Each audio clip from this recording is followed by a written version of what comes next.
program features live coverage of an African safari and may include animal kills and carcasses. Viewer discretion is advised.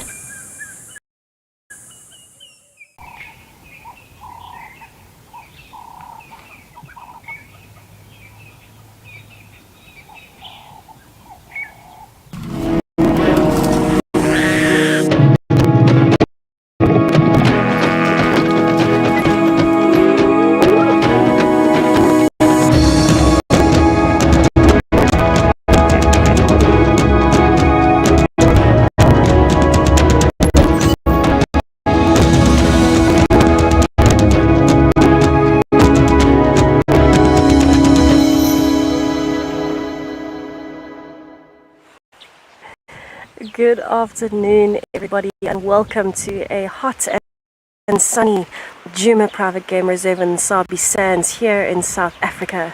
We are enjoying some elephants that are mud wallowing at Treehouse Dam. It is a wonderful afternoon, and this is the best way to start it for me. My name is Tessa. I'm going to be your guide on Safari Hill this afternoon. Behind the camera is Gert. And we are loving the hot weather this afternoon, purely because it means we get to see elephants mud wallowing. So we've had a whole herd move through, and now it looks like we've got the young bull right at the back of the herd that's just come down to the mud wallow. There is another elephant bull here as well, and I'm sure he will go over and join this bull at some point, but we've got actually having a bit of a tussle next to the side of the dam. So the other one is still feeding just next to us. You can see we've still got our rain roof on. We are expecting a little bit of weather later on, but for now it's a nice sunny 27 degrees Celsius, and I think we're in for a lovely afternoon with this breeze. We would love to hear from you, so if you have any questions or comments, please get hold of us. You can find us at #WildEarth on Twitter. If you're under the age of 18, pop us an email on kidsquestions@wildearth.tv, or register on the WildEarth website. Head over to the channel page and submit your questions there. We are looking forward to hearing from you and answering your questions for you as well. So before I move, I just want to see where this elephant bull goes. I have a feeling he is going to go in mud wallow just now because they have been play fighting, so they might be a little bit hot, and it seems to be getting hotter at the moment.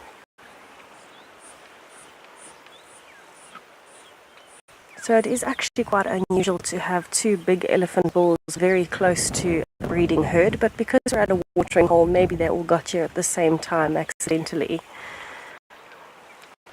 So what I'm going to do is reposition a little bit so we can try and see both bulls at the same time. And in the meantime, let's head over to JP to say hello. He's on move.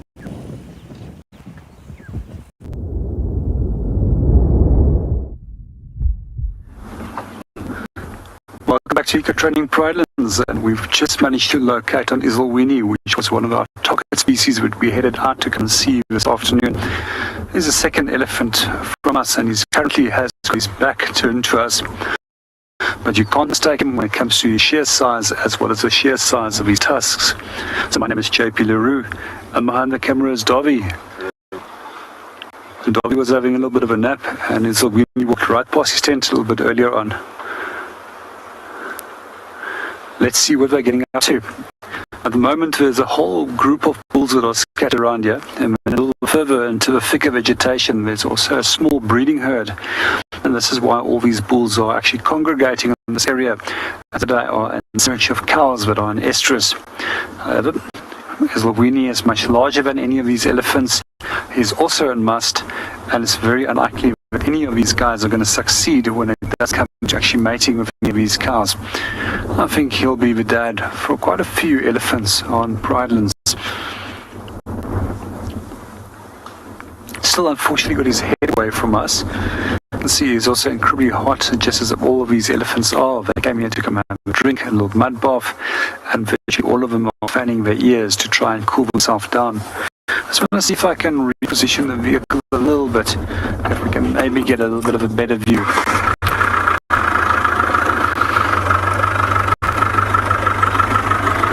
Unfortunately, the vegetation on our side is much thicker. You can just see Zolwini now turning his head, and he's on the opposite side of this elephant directly in front of us. And you can see the incredibly big tusks he have. I actually sometimes wonder what the weight of those tusks is. As for me, I don't have the ability to actually judge the weight of those tusks. One from the heaviest tusks that we had found in South Africa so far from Kruger National Park was the vicinity of some 80 kilograms. However, there's individuals with tusks of up to 102 kilograms that has been recorded for East Africa. These days, it's not common to see such big tusk elephants, and often when we do find big tusk elephants, they're also incredibly old elephants. It's generally from the point where they stop into must and stop competing for females. They tend to stop breaking their tusk and keeping them sharp to use them as weapons against other bulls. And suddenly, in the last part of their life, those tusks grow into a pair of massive tusks. Let's see what he's getting up to. At the moment, it just seems that he's eating. I really hope that he's going to turn around and turn into this direction where we can see him properly. So for those of you that are not familiar with Zolwini, it's probably one of the largest elephants and larger tusked elephants that we have in the Lule area. While we wait for our elephant to turn around, also get a better glimpse of him, let's go and say hello to Lauren.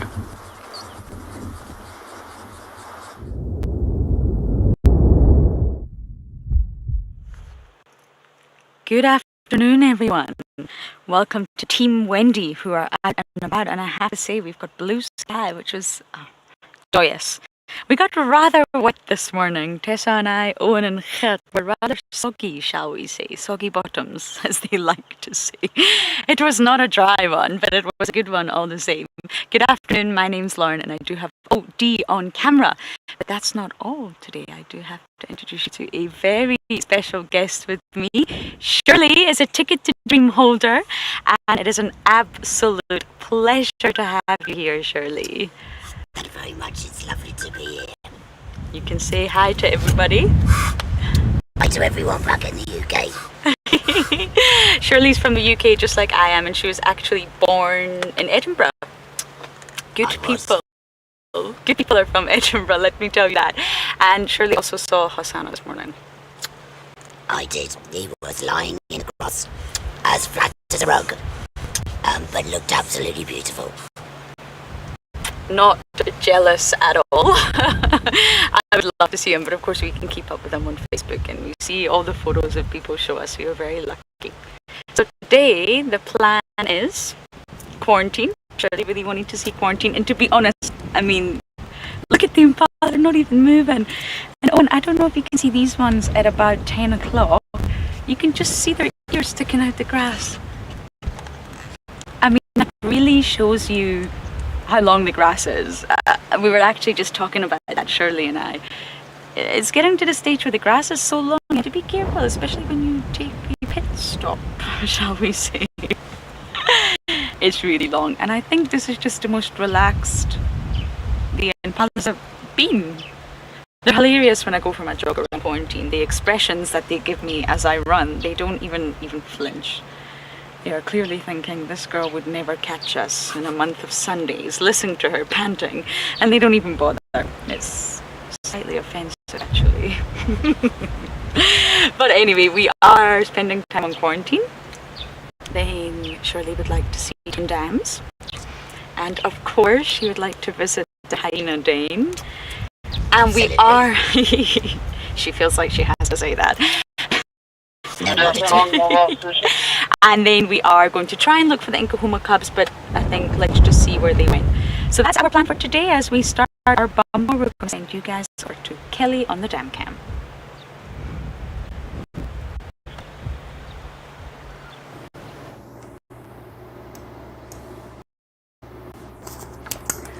Good afternoon, everyone.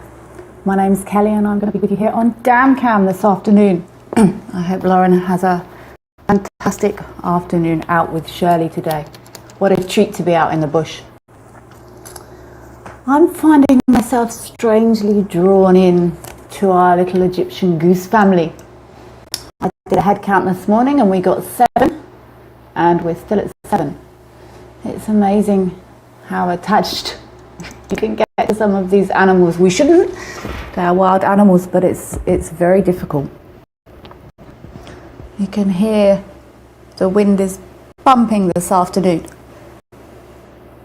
You can see the ripples on the water, the grass moving in the wind. And weather has a huge effect on most of the animals here, especially the smaller animals. Wind like this can make prey species, well, anything that can get eaten by something, very nervous. I just saw these geese. They suddenly had a moment and started racing back to the water. It seems whatever they were worried about didn't appear.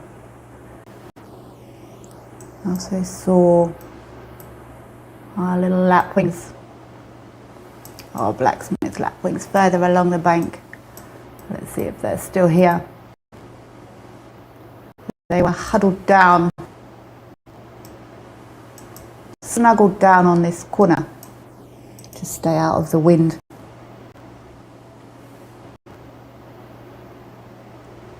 This wind, it swirls, it stops animals from hearing nicely, stops them from smelling nicely.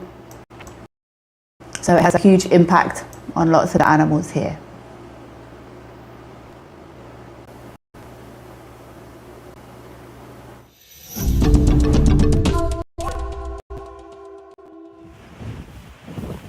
So we have discovered some sparkles at Treehouse Dam.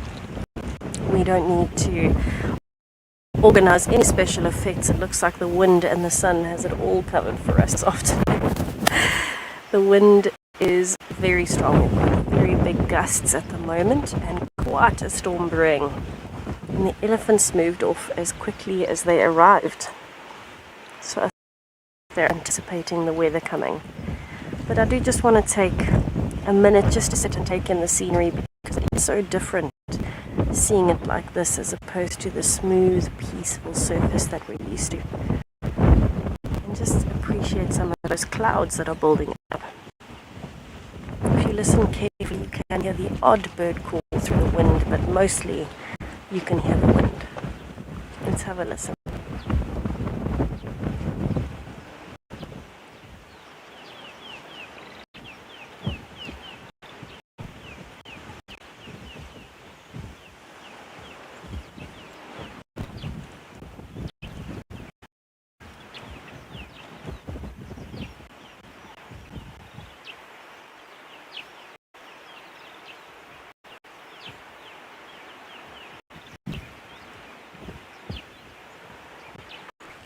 So this is indeed just like the weather that Kelly was talking about. You can imagine why this would affect a lot of the animals, especially the smaller ones, and that's why we can't hear as many birds calling as we normally do at Treehouse Dam. And you also can't see many flying. It's a little bit too windy for them to stay in the air and get to where they want to go without being blown off course. But I do think we are in for some serious rain later. It certainly looks like it. And this afternoon the animals are going to know that that might be coming. And so we'll see how their behavior changes and what we manage to find for you. I think it is going to be an interesting afternoon regardless.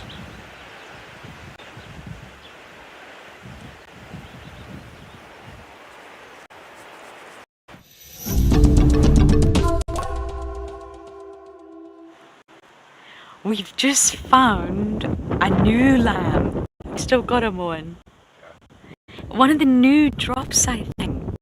Normally around late January, February, there's the late births. And it's really nothing more than the mothers coming into estrus a little bit later and mating a little bit later. And this one that Owen should be showing you was right next to the car. Sadly, it is moving off. And you see how small it is. How weak it is, how skinny it is, especially in comparison to the other lambs. There's now a difference. There's now lambs that are not so new anymore, and then the very new lambs. And it just shows you how much they've grown. I mean, I found the first Impala lamb on Juma. Very proud of that. Although they'd been seen for a few days before that, on Halloween. So if you think about, really, they're a few months old now, the other lambs. And you can really see it, you can really see the size difference. We just thought we would show you that. The newer lambs are a little bit wobblier on their feet. Oh, and look at this. I'm going to go forward a little bit because we've actually got the entire population of antelopes here. I'm going to swing in a little bit.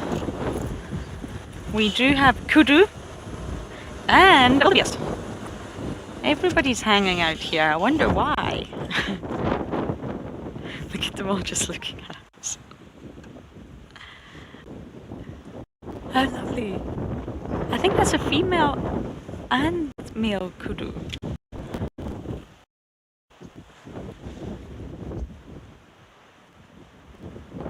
That's two female. I'm going to get my binos out. I don't have a monitor, so forgive me, forgive me.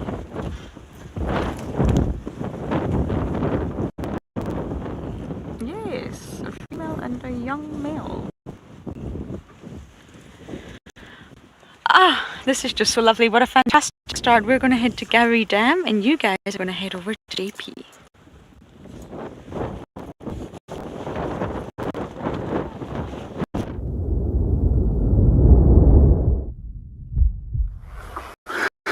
Welcome back to Eco Training for Islands. We just repositioned the vehicle and we're now again in with sighting on Zilwini. It's just behind the bush, very close by to us. There's also a number of other elephants that's surrounding us, quite a big breeding herd and some really small elephants.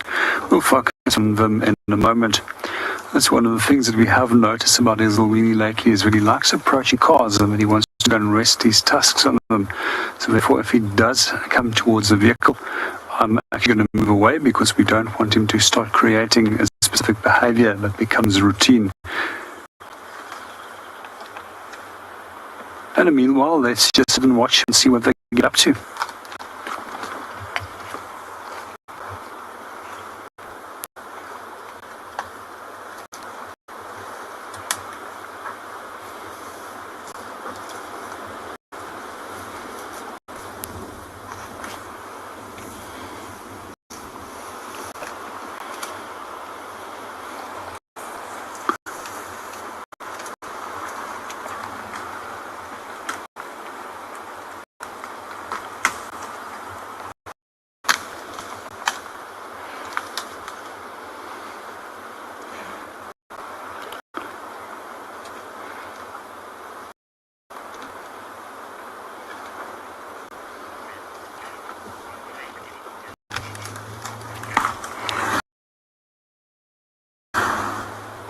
Good afternoon, Carol, and welcome to the show. I'm glad that we can get your favorite elephant for you on television. Enjoy the sighting.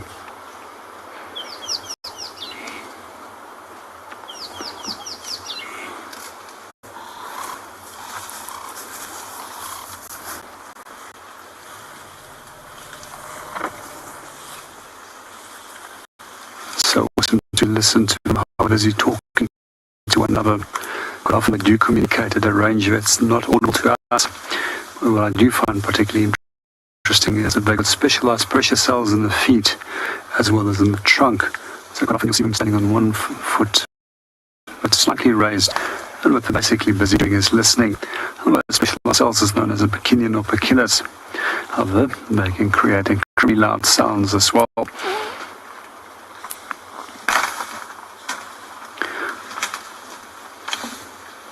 Having such a specialized ability to hear, they can actually keep and maintain contact with one another over much larger distances.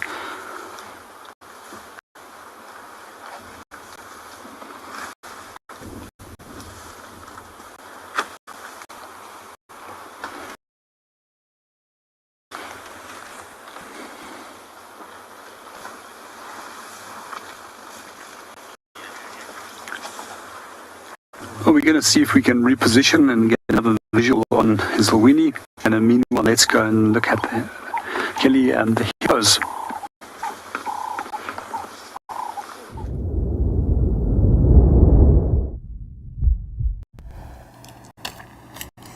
Fabulous, Jody. Good luck with your big bull elephant over there. I'm still watching these two hippos. It seems very peaceful. There's an occasional interaction.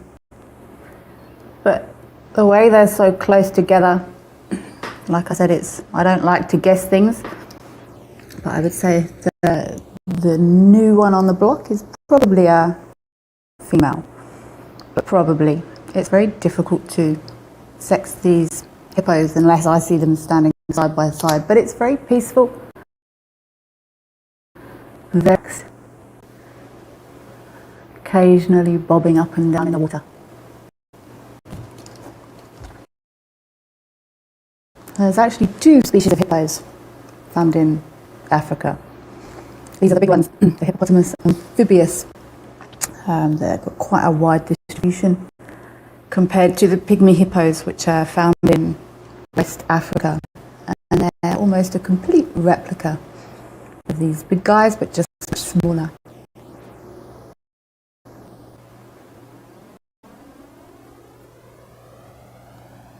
These animals, sometimes their eyes are even closed. And I was trying to get a nice visual of them bobbing up and down, because hippos, when they submerge, that wind is blowing. Their noses and their ears actually close to stop water seeping in. Oops. I know their nose is just sort of still shut, but I'm just trying to work out the actual mechanism for those ears closing.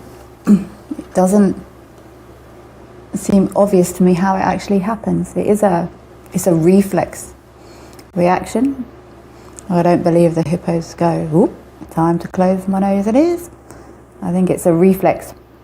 But I'm going to try and investigate further exactly what the mechanism is for that ear close. It's very interesting. I'm hoping this guy the other day, when I wasn't live, he was playing with a log that's actually still in this dam. I'd love to see that. Fascinating behaviour. Oh, we've got a little oxpecker on here. I'm going to carry on watching these two and see if I can find out exactly how those ears close.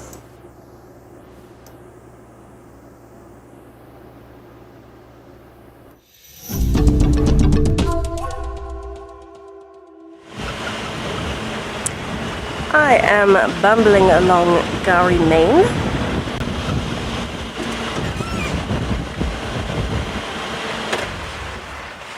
And I can see an animal in the road. Purely by accident, actually.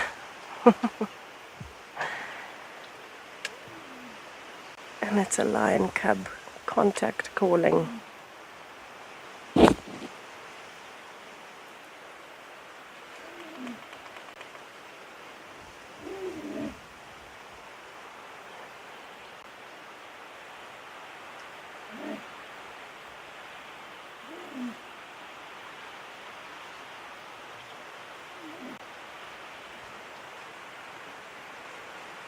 So this seems to be one of the Nkuhuma cubs. Contact calling and contact calling, trying to find the adults that might be out hunting for the day.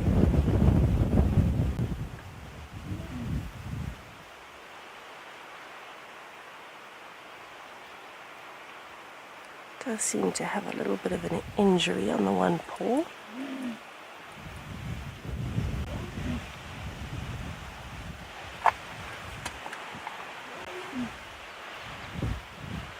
I just want to listen and watch for a little bit before we move anywhere.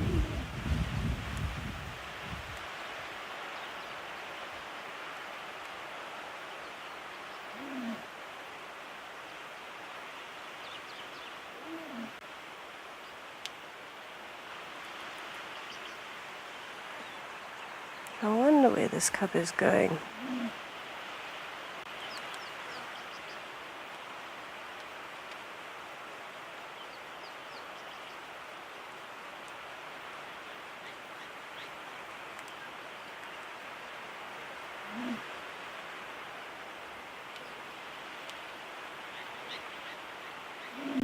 I wonder where this cub is going. Little thing on its own.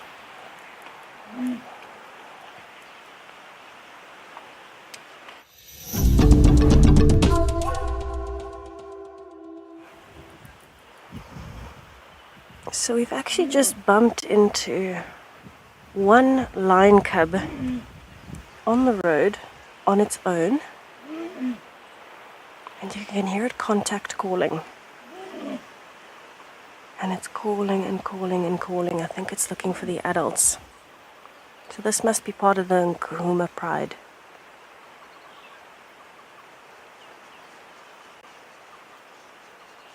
I don't know where it's going and why it's on its own. I know the cubs were all together this morning and they had moved off of the road. And as we came around the corner, we bumped into this little lion cub wandering on the road on its own. You can see it has got a slight limp on the front left paw. And just because it's on its own and it's limping does not mean that this lion will not survive.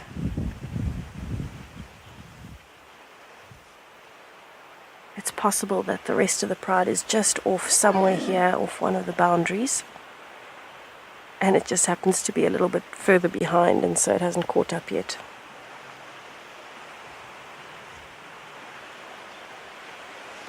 So I do just want to sit quietly as it's approaching us so that it can pass by without us making too much noise or stressing it or anything like that. Oh, have a look at those whiskers.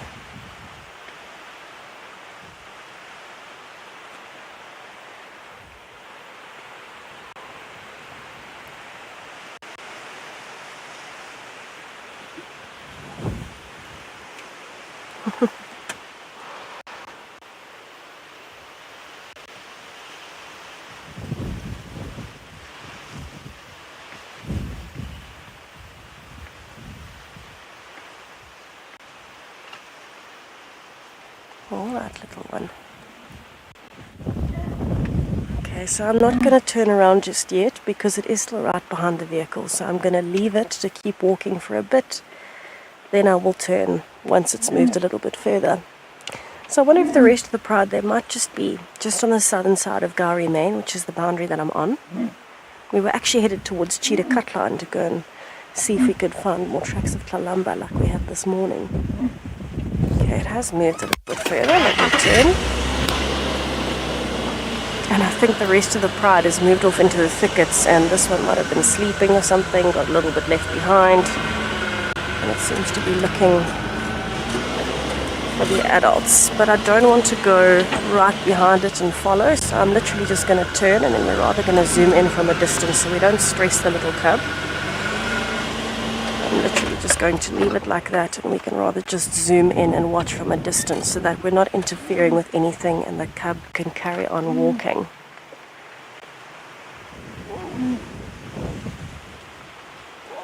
Actually, when I initially spotted the cub, I thought that all of them were maybe together.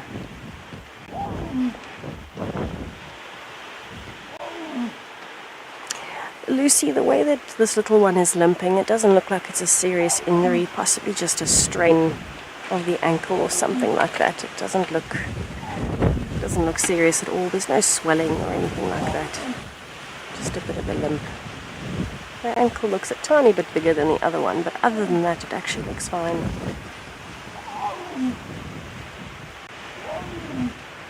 Oh, that calling is intense.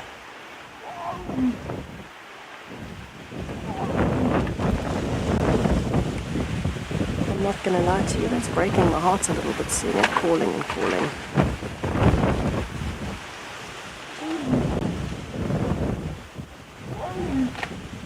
So normally a lion cub wouldn't call and call and call like this all on its own because it can attract attention. but I think it's just feeling a bit insecure considering that it is a distance away from the rest of them. It's found a little patch of shade to lie down in a slightly more open area.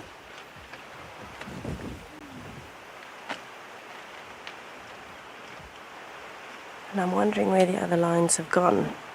It can probably smell them. I don't see any tracks on the road, but it looks as though the road has been freshly graded again in the middle of the day today. So that might have covered any tracks of the rest of the pride coming this way, but it can probably still smell them and know which way they went. And so I wouldn't be surprised if it's following slowly along the scent.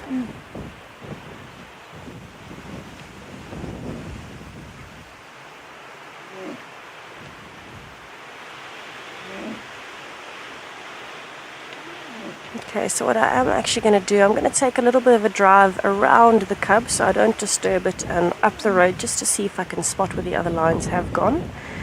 Then I'll come back and check on it, but I don't want to spend too much time here with this cub on its own. I'd rather have the adults around if we're going to spend time. We'll head over to JP in the meantime with his elephant.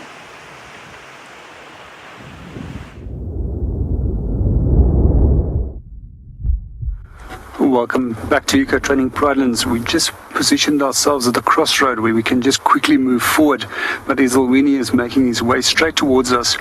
We're not going to stay very long because we don't really want to get in his way unnecessarily.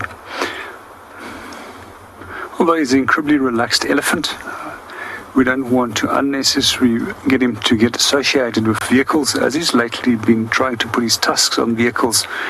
I'm just going to sit here for a few seconds and then I'm going to move forward, but we don't actually block him off. Let's just watch what he gets up to. It's such a beautiful elephant. I just love seeing this elephant. And it's around by a year ago, and the first time that I actually did see him for the first time. He's going to move off, and we don't block him.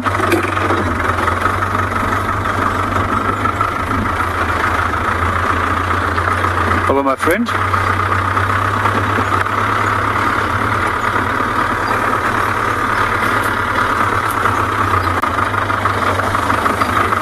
We're very fortunate that he's an incredibly relaxed elephant and that he's also incredibly relaxed with vehicles. However, you should always be cautious, even if you know an animal by behavior to be normally relaxed. But you can always expect the unexpected from that animal. Some areas you'll also notice that you will have elephants that are not nearly as relaxed as this. There was reserves where I worked in the past where we had the instruction of not coming closer than 200 meters of the elephant. Well, I think we're going to leave Izalwini from here because unfortunately the road network which he's taking towards the west will unfortunately not allow us to actually get a glimpse from him from the front again. And in general, I don't like following elephants as they do become quite nervous if you do push them from behind. Well, as we move off, let's go and see what Kelly is up to.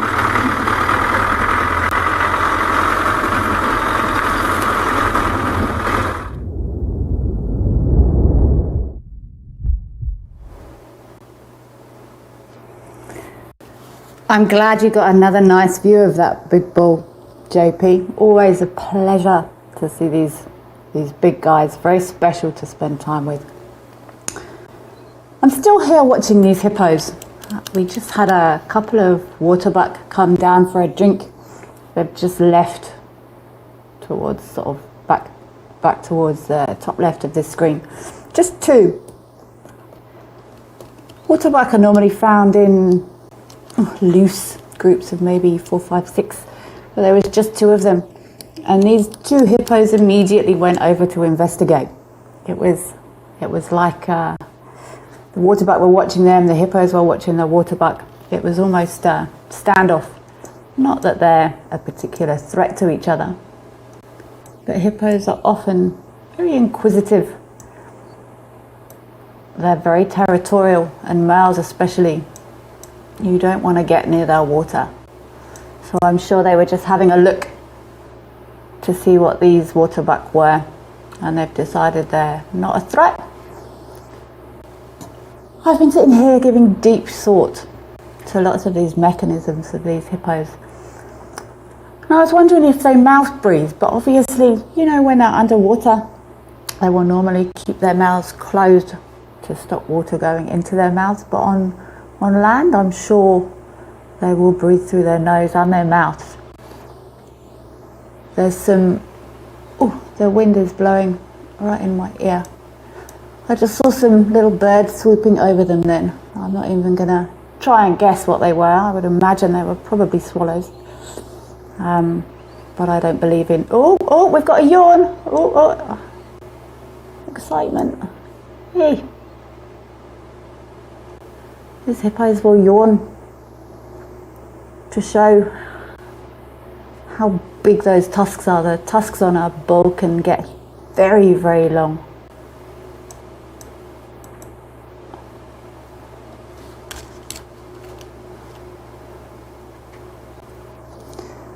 Swells, good question. And as usual, there's not a 100% sure answer. I've never seen it. Lots of people say hippos are herbivores. Some people say they're omnivores. I've never seen it in person myself, but I have seen clips. And I have seen a clip of a hippo chomping an impala. The impala had been chased into the water by something else and a hippo chomped it. There's been reports of hippo nibbling on, hey, go on, beautiful. Oh, finally some action. I have seen a video clip of a hippo chomp an impala. I don't imagine it would have been to eat it. But they will chase things. They will chase things away from their water sources. And I think probably what happened there was, I think it was wild dogs, if I remember correctly. I'll try and find the clip. I think it was wild dogs chased, I think it was an impala into the water, and the hippo chomped this impala. So while it's not hunting the impala, Swells, I wouldn't want to be an impala going into the water with a hippo, put it that way, just to be on the safe side. It's nice to see some yawns and a bit of movement from these hippos. There's not too many antelope around this afternoon. This wind is pumping, and lots of animals get very twitchy when they come down to drink. Predators know that animals have to come and drink, and they will often hide in the bushes and wait for antelope to come down to drink. These open areas, I have had a look from time to time around the back here. And while some of our herbivores will gather in open areas when it's windy for extra protection, for extra eyes, for extra ears, I haven't seen a huge amount visiting this afternoon. See how different this sky looks from it did this morning. It was super grey, super dark this morning, but it's beautiful this afternoon. I think we might be in for a nice sunset later.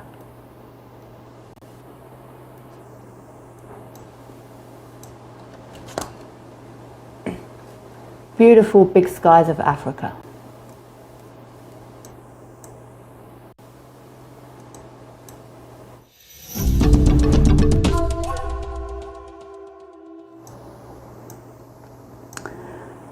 So I'm just having a scan around the area here, excuse me, around the dam. I have had a visual of our Egyptian geese, and I also had a pied kingfisher that was flying around here. It's actually sitting on a branch down by the water's edge, just waiting. Pied kingfishers, they're known for their hovering abilities, and it's often how they will hunt. They will almost stay stationary in the sky above the water and then suddenly drop. And the amount of time they spend hovering can actually increase on windy days. They hover for longer. They can't see nicely through those gaps, through those ripples in the water. So they will hover, hover, hover, and then dive, dive, dive. And they're mostly hunting little fish. They can actually catch more than one fish in a dive if it's a good one, if they get lucky. But they're actually one of the more widely distributed kingfishers worldwide. They've got a huge range, these pied kingfishers, stretching through the Middle East, South Asia, China, all the way down to South Africa.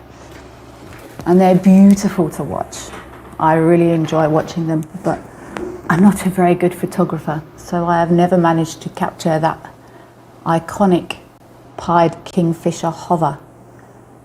I do know some very good photographers that have, but I am most definitely not one of them. It's great to have a scan along the edges of this dam here. You never know what you're going to find. Even in this wind, there might be animals sheltering along the banks here. I'm going to keep scanning and see what I can find.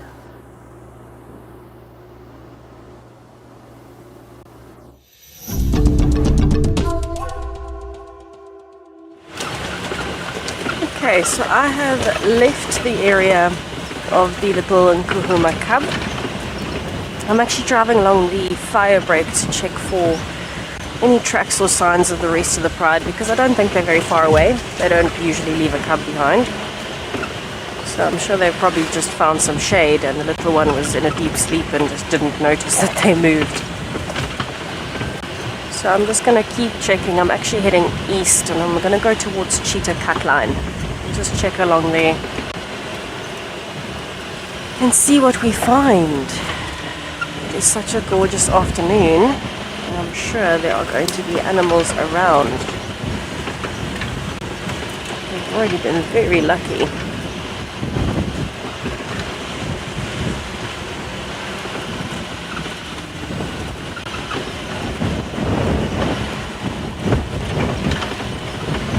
So just to clarify why we're not going to stay with that cub, just so that you know, it's all part of the sensitivity of it. It's still quite a young cub for it to be on its own. We don't want to encourage any other animals or anything like that to come along because the vehicle is there. So instead of being with a cub that is not in the presence of adults, I would rather leave, because other animals can be attracted to the sounds of the vehicles, especially things like hyenas. So just in terms of sensitivity and respecting that situation, we've had a look. We know that the cub is contact calling. It's moving west, so in all likelihood the rest of the pride is right here somewhere. But because I can't see them and I don't know for sure where they are, I would rather not stay in that situation. I'd rather remove the vehicle so that the cub is as safe as it could be without us there. Just so that you know.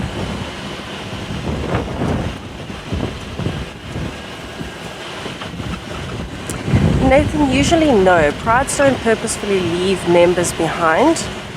The only time that cubs are in danger from their own pride is, for example, if a cub is born with some form of deformity when they are still very young, often just after birth. If there is a serious deformity, the mother herself might actually eat the cubs to get some energy back from giving birth and all of that. And because they know the likelihood of that cub surviving would be very small, but it would have to be quite a serious deformity, so it doesn't happen often. And it's obviously quite hard to document because we can't be in a den site with a mother when she's giving birth. Not many instances like that have been recorded. But usually, I mean, you can imagine trying to keep track of 7 little cubs that are biting your tail and you're on the move. It can be a little bit difficult. So they should hear the contact calling and come back for it, or it should pick up on where they are and find them as time goes. But normally they wouldn't leave one behind on purpose. I'm sure it happened that this one was just either sleeping or playing and got distracted while the rest of the pride was moving. now. It just doesn't know exactly which direction to go to catch up.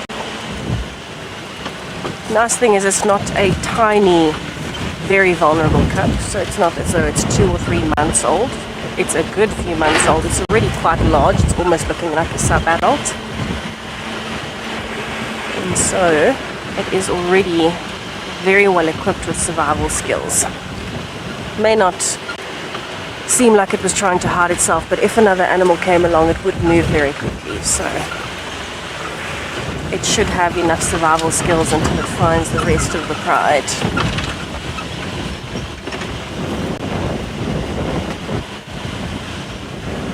So I'm just scanning under all of the brush really in case the pride moved east instead of west. I did do a little loop down to the west. I didn't see any fresh tracks, so now we're coming back east.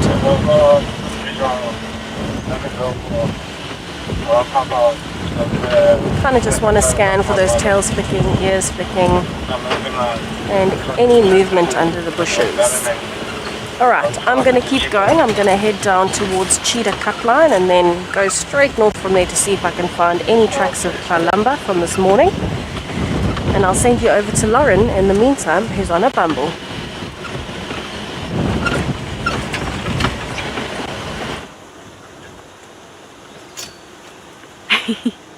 What cut line was that, Jared? I am really intrigued to know where Tessa is, because that has to be one of the Inkahoma cubs. Has to be. Hyena den's not active, but do not worry, we will come back. It's smaller than I thought it was. Yeah, like the Aha, cheetah cut line, okay. It has to be one of the Inkahoma cubs from this morning. It has to be, because I'd quite like to help Tess search around a little bit. I think we'll all feel at ease if we know the cub is reunited. But that was a hyena den. We'll be back. Normally they're all sleeping somewhere in these little sleeping sites. But the hyena, the lion cubs, sorry, got hyenas on the brain, have obviously been mobile since we left them. Probably because it was raining. Cheetah cut line. I wonder whereabouts on Cheetah cut line. I'm intrigued. I think we're also going to just scratch around here because the rest...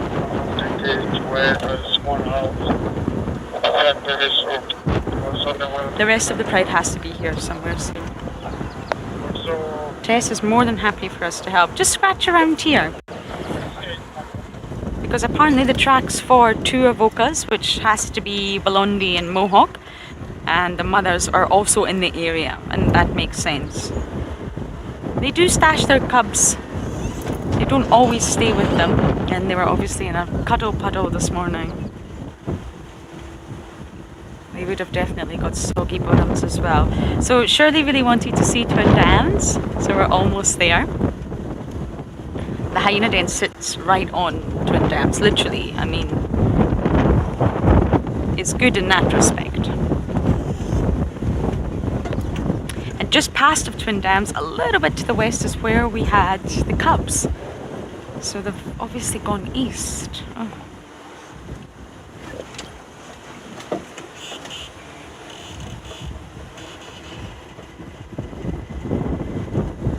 Here we go.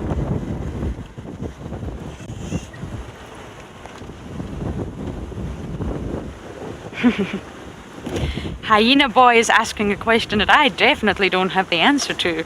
Ribbon, heart, where are you? I see him, don't worry. He's a big one.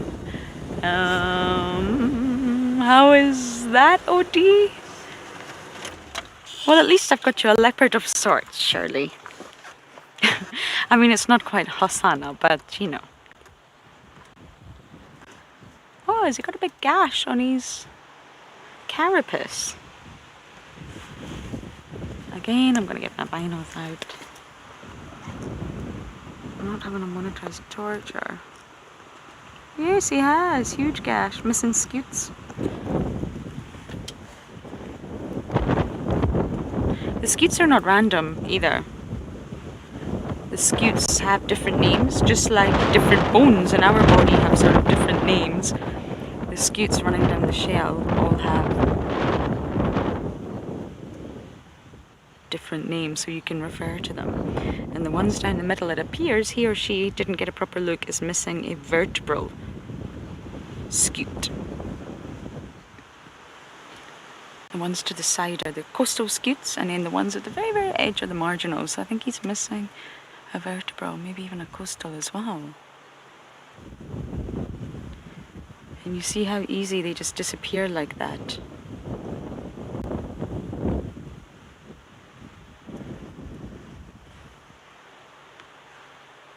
Lauren, you're asking, could it be from a hyena?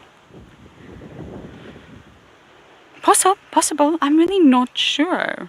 It seemed to just be a chunk. It doesn't really look like a bite mark, but I actually didn't get a good enough view, so I'm really not sure what it could have come from.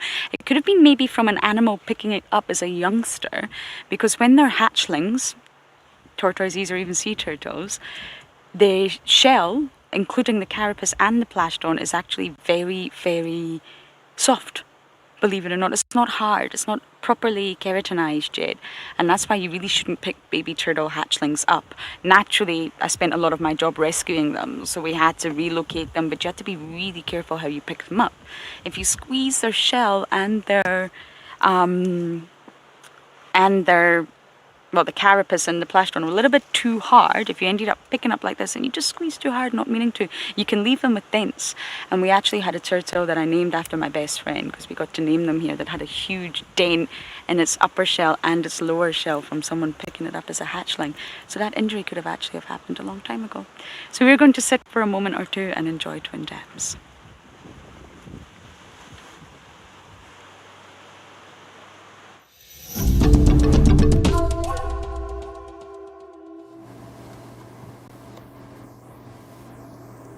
What a beautiful scene. There's nothing quite as calming as watching water, watching the ripples, listening to the birds. If you haven't tried it anywhere in the world, to take some peace and quiet, take a time out, sitting close to water.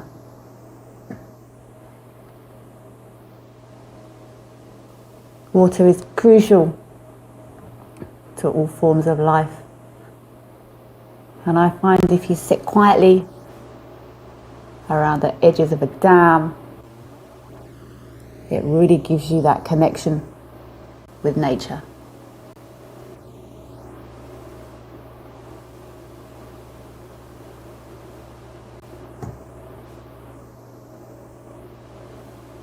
Whole ecosystems can form around water points. Every log, every rock, every ball of animal dung develops its own story to tell. Everything has its place.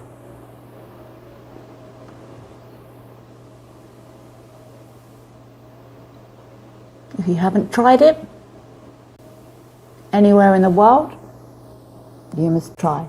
Sit quietly and listen to the sounds of nature.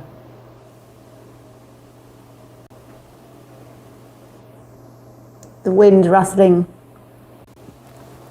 through the grass and the trees, the birds.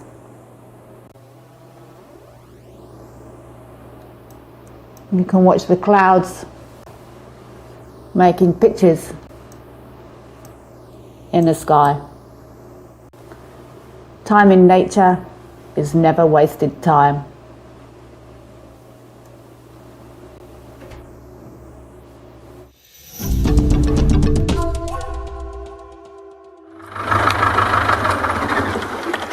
Welcome back to Eco Training Pridelands. We dislocated on a group of buffalo. It's a small little breeding herd consisting of a number of different bulls as well as cows and their young. They're now starting to move off. And it was quite interesting is to see that one of the buffalo noticed something very small and brown, ran up to it, and then disappeared. I'm still not 100% sure what it is, as the grass was too thick. We're just going to watch them and see what they get up to. Unfortunately, we won't be able to follow them from here, as the terrain won't allow us. Let's sit and enjoy the sighting and just listen to the other sounds of nature in the background.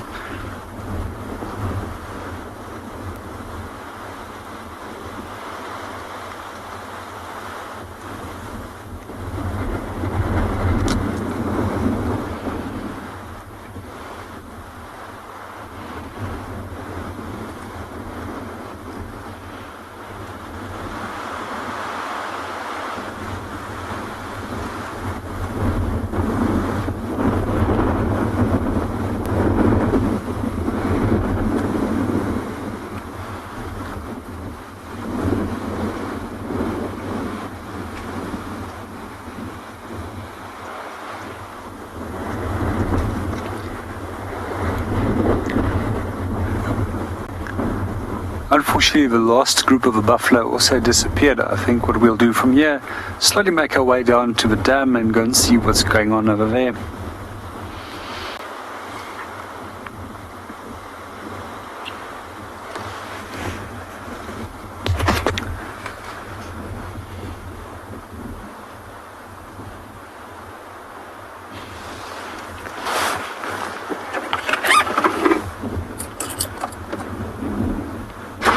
Well, as we make our way towards the dam, let's go and see what Lauren is up to.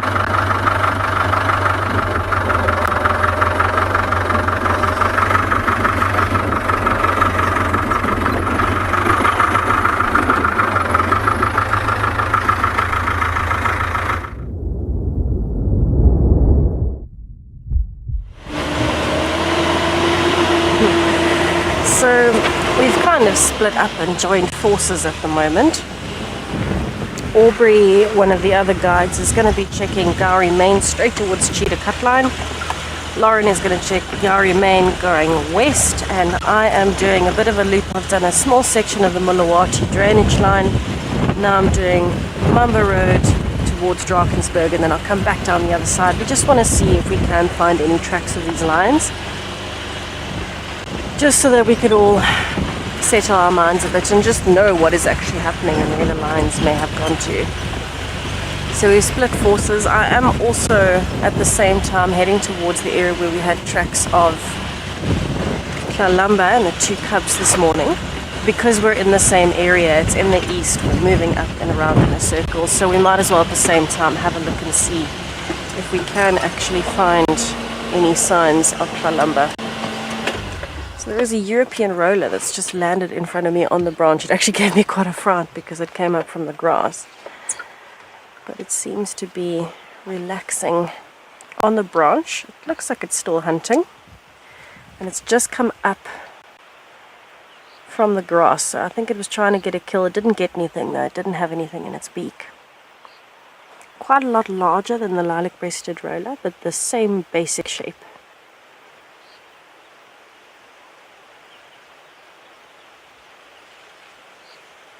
It's actually very interesting. Most of the European variety of birds, so anything we call European, even a European bee-eater, their main colors that you would see on their bodies is normally a mix of dusty brown and light blue. Very beautiful colors when you combine them. You can see it's quite windy. It's actually found a bit of a sheltered spot where it is, so you can see the wind is coming from behind it. So the one wing is blowing up a bit with the feathers. But I can tell you it's an exceptionally strong wind today. For this area, we don't normally get big gusts like this that are so consistent. So this roller might actually struggle a little bit with flying on a day like today, which is why it's probably enjoying being lower down to the ground. And it'll focus on catching insects moving across the road and through the grass. Oh, it looks like it wants to fly. It's seeing something. Kind of angled its body a little bit forward like that. So a lot of the time what the birds do, especially when they're hawking like this, when they're on a branch looking for insects, when they lean forward they're about to take off, but maybe whatever it saw moved. Or maybe it just lost its balance.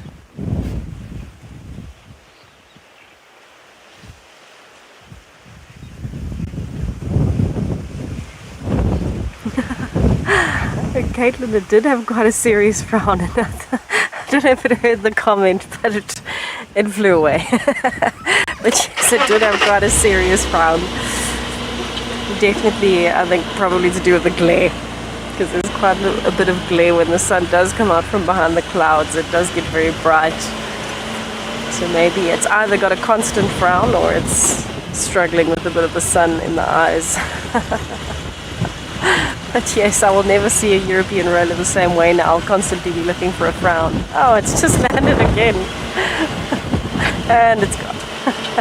So it's flying from tree to tree, all of the low brush, to try and stay out of the wind, but it is so bad that I've a few times had to like hold myself into the car because I'm blowing around a little bit too much as we come through these sections where there's not a lot of cover.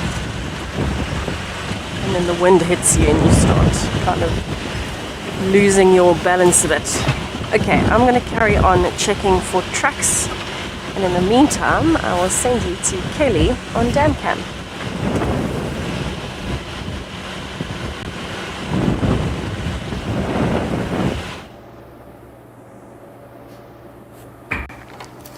Tess, good luck with your tracks. And beautiful to see that European roller. It's such a good time of year for birds here in the Sabi Sands in South Africa. Most of our migrant species are here. They're active. It's a whole new set of sights and sounds for the people that enjoy birding here in the summer. European rollers are one of our beautiful summer visitors. I've been writing down the birds I've mostly been hearing, and I've managed to get up to 41 in the last couple of days on this DamCam. I would love to hear about how many birds everyone else that watches and sits and listens on a regular basis has come up with. Fascinating how those calls change. I mean, most obvious one is the woodland kingfisher, who, as I sit here, this mic is very sensitive, and he screams all summer. It's a first sign of summer that lots of us that live and work in the bush listen for, is the return of the woodland kingfishers. Oh, what's this we've got? We've got some impala. Good afternoon, guys. Welcome to DamCam. I'm sure these impalas have probably been maybe even laying down in this wind, maybe at the top of quarantine there. Often when they lay down and rest in the day, if you watch them, they don't all face the same direction. They'll be facing in different directions, looking, listening, smelling for anything that could be a threat to them. Sadie, good afternoon. I've only actually been coming to Djuma. I've only actually been here twice, and this time I've been here for a week, so I haven't had too much chance to look. What's the favourite bird I've seen here? Everyone always loves those lilac-breasted rollers, but they're quite common. But just because something's common, it doesn't mean to me it's not special. So I haven't had chance to see any rare birds here yet. I believe, I think I probably must have been pretty sure because I wrote it down. I'm convinced I heard southern ground hornbills on this mic this morning from far away, so far in the distance. I'd love to hear if any of our regular viewers have seen them here on Djuma. They're a very special bird to see, those southern ground hornbills. Beautiful. I love their eyelashes. So I haven't seen anything super rare yet, but there's always time. So thank you, Sadie. Good question. This is quite a small group of impalas here. Let's have a scan and see if there's anyone else around. And you see they're not settling nicely. They're nervous.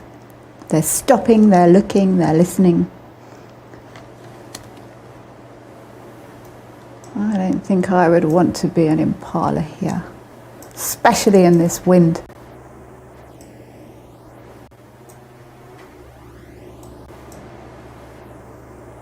See, heads up, noses into the wind.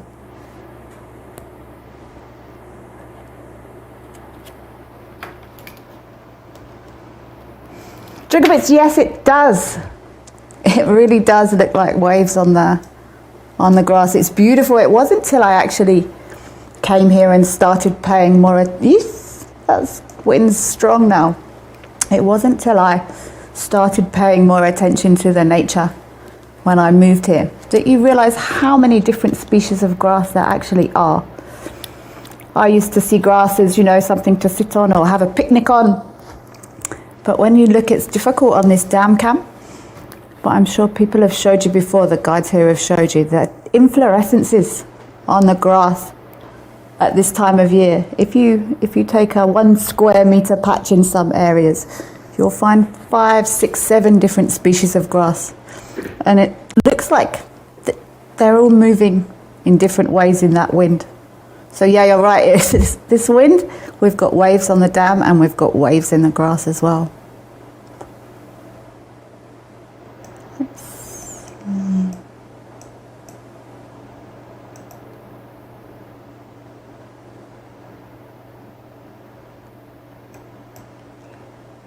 These birds, there's a starling up there. Looks like he's struggling to fly in this wind.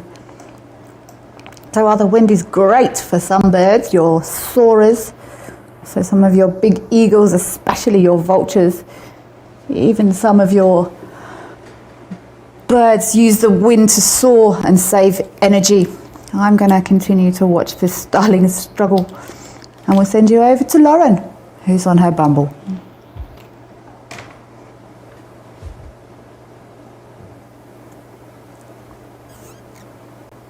Lilac prestige. Lilac prestige. Now, we just went to check on that little cub. We did, because we were right in the area. That was our plan anyway, to come to that exact spot. And the cub is in the exact spot from this morning, and it's obviously not in a very good way. But he has, I didn't actually see if it was a boy or girl, has moved off onto the little gallery side tucked away in the shade, and I'm glad for that, because this road gets very busy. I mentioned this morning. Now, I chatted to the guys in the east, because there's 2 different channels here, and I chatted to the guys in the east, and apparently the rest of the pride are somewhere on Little Gowrie. So that makes sense, it has gone that way. And this morning as we were leaving, some of the cubs were crossing into Little Gowrie. So it makes sense that they're gravitating back that way. Hello, chaps. However, that's obviously very sad. I had to see, because I've not seen the Nkuhuma cubs in quite a while, and yeah, the limp is not great. But it could be fresh, and what that means is it will heal over time. Animals are incredibly resilient, very resilient. So I don't think the pride are anywhere that we can find them. I do think that they're on the southern side, and to be honest, that makes a lot of sense. I haven't seen any tracks from this morning or this afternoon. Any tracks from this morning or this afternoon. And I mean, male lions and female lions, the tracks are obvious, but it's a little bit sad seeing that. Sorry for such a sad sighting, Shirley. Unfortunately, that is nature. It is. That's nature. That's nature. Yes. I think he is safer. We watched him go in a little bit further. No one will see him from the road. My goodness, this wind is strong, but we are going to head into Chitwa. For now, over to Tessa.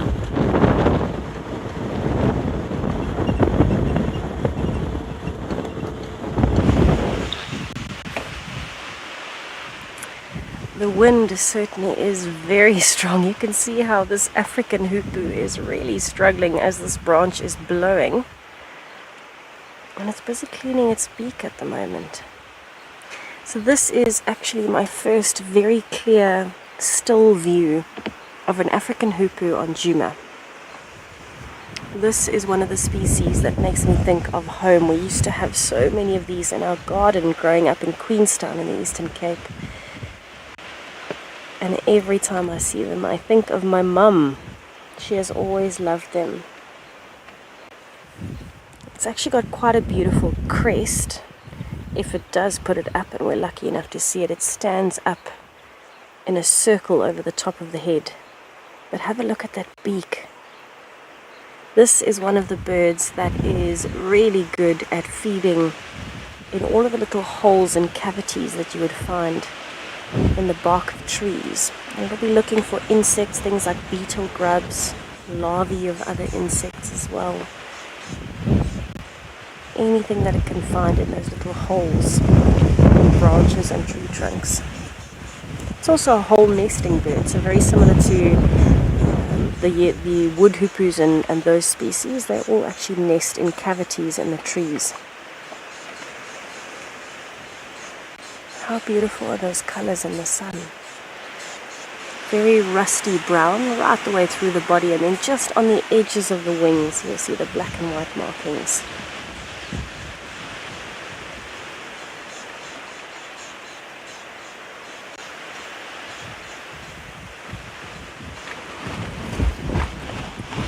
Oh my goodness, the wind is blowing everything away. So as much as it might seem like it's hawking, like the lilac-breasted rollers and European rollers do when they sit on the edge of a branch looking for insects, it might be doing that.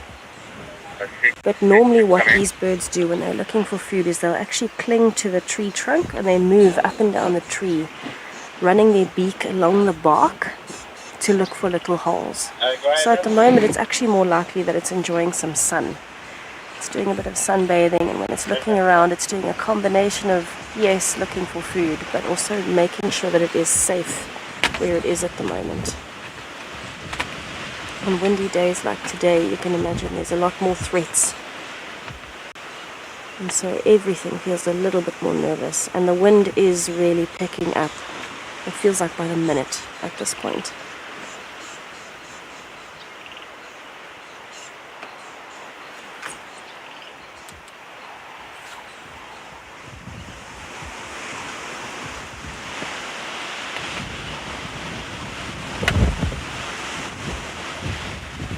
Gail, you're 12 years old. Thank you so much for your question. Yes, you actually can tell what a bird eats from looking at its beak.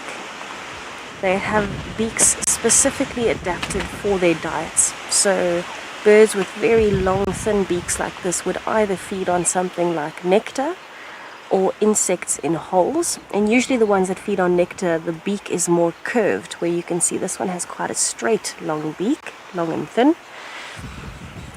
But birds like weavers, for example, very short, very strong looking beak, so it's quite a broad beak, very short. That is more specialized for eating things like seeds. Then you get birds that are a little bit in between, maybe like an African green pigeon, which has a medium length beak, but it's quite thin, and that's for eating fruits. So you can actually look, there's so many different beak types. You can actually have a look at the different shapes on the birds and try and deduce what they would eat just by looking at that, because they would need to be specially adapted to make it the easiest possible for those birds to feed on their main dietary preferences. Very interesting. It takes a while to get used to.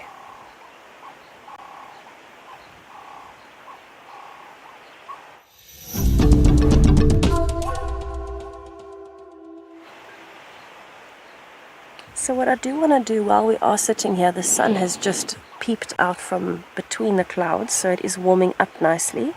The wind has actually been very cold. So what I want to do is just appreciate the colors of this bird in the sun and just have a listen to the other bird calls around here, because there are quite a few other birds calling and you never know what you might hear. Let's just take a minute to just have a listen. Hopefully we can hear them through the wind.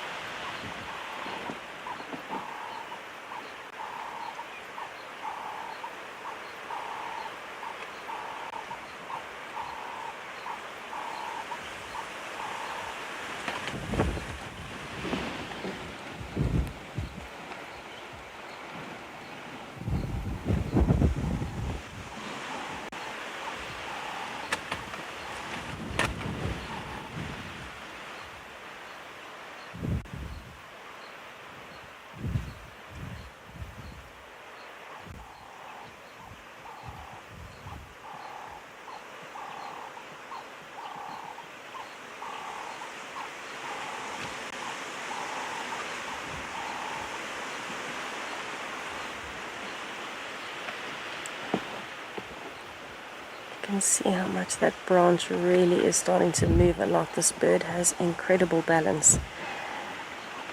To be up on a branch, it's actually fairly in the open as well. It takes a lot of skill from a bird to balance through that kind of wind. And it's a very sturdy branch because it's attached to a very big branch of this tree. It's a false marula actually. It's a very big sturdy tree, so you would think that the branch should be very strong, and it's actually just that the wind is so strong at the moment that the branch doesn't really stand a chance of not moving. Birds really do have very good balance. And what a beautiful bird to be spending a bit of the afternoon with. I just love those colors. And the lovely bird calls all around us too.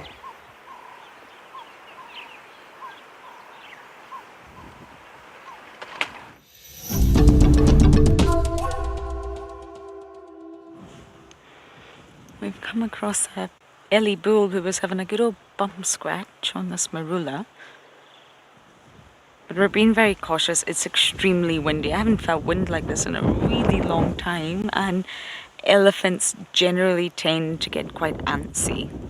And it's just because they rely so heavily on their hearing, and naturally the wind messes with your hearing. They still hear, but they start to feel very out of sorts. We're just keeping a good eye on him. I mean, even the impala on quarantine were antsy. The wind is really strong. Now, the Incohumas are said to be south on Little Gowrie, which makes a lot of sense to me because they came north from the Mala Mala boundary. Now, the Eastern Channel Radio is going crazy about lions hunting buffalo on Arathusa airstrip. To me, that can't be the Incohumas. The Talamatis were called in this morning on the Mangileti boundary, but I don't think it was all of them. I think that was the females with the cubs. I don't know who the lions are on Arathusa, and everybody's very confused. There are lion tracks on Nkoro, Chitwa, Little Gowrie, Juma, Arathusa and Buffelshoek. So everyone is mighty confused right now about the lion tracks. But I do feel the Incohumas are on Little Gowrie. But I'm going to keep following the radio and try and get as many updates for you.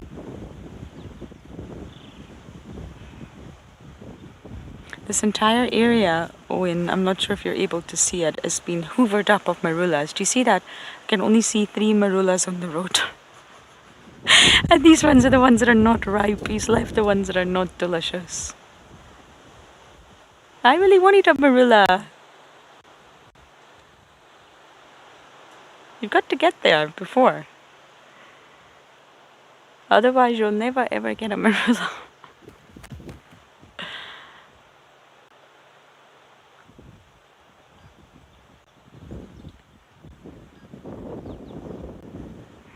I'm a little bit worried about that cub. I really hope it reunites with the rest of them.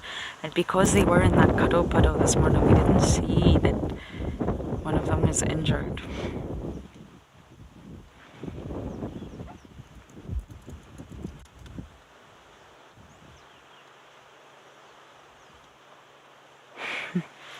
He's hiding from you, Owen.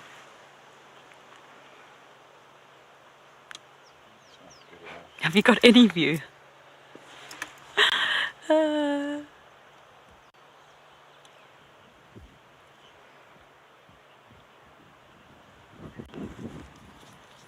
Stephen, I keep marulas in the car all the time because I love them. They give you a really nice burst of energy, and I eat a lot of fruit and vegetables.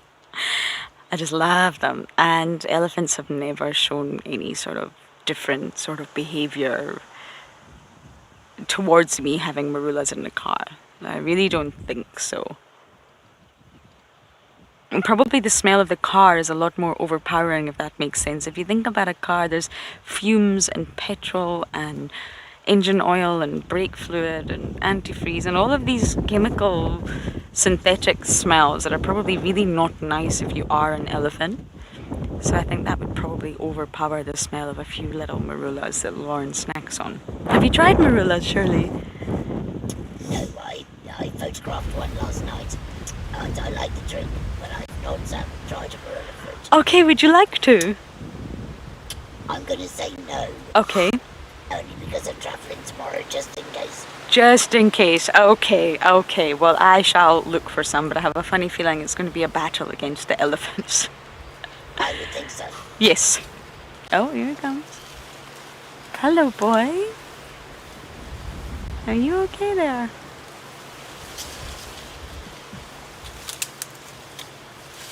I've not taken any of your marulas, I promise.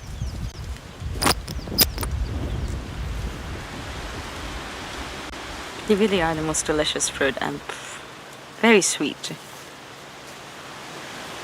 I'm sure the amount of marullas that elephants actually eat is probably not good for them.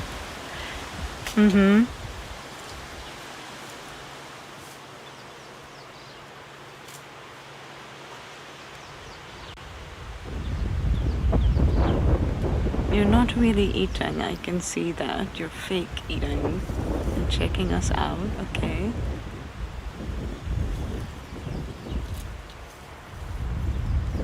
James Richard, you are right. Always a pleasant sight to see. Always. Especially when they just have this different energy about them in summer. And it is because the vegetation is so plentiful. The marullas are around. It sounds silly, but they are just genuinely happy. Water is everywhere. They're meeting a lot of their hydration requirements from just eating the vegetation alone. He's curious about us. He's displaying behaviors where he's sort of fake feeding, because he's a bit curious about us.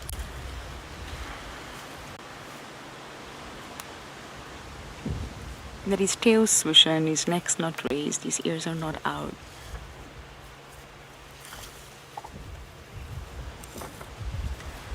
I think he's searching for more marullas.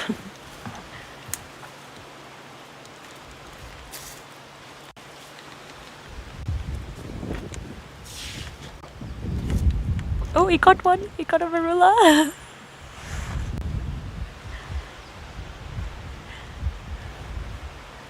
Oh, he got another one.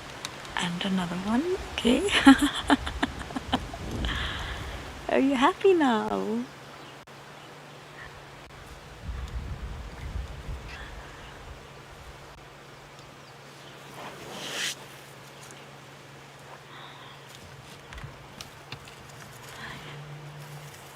He's literally sniffing the ground for marullas. And look at all the marks he's leaving in the sand.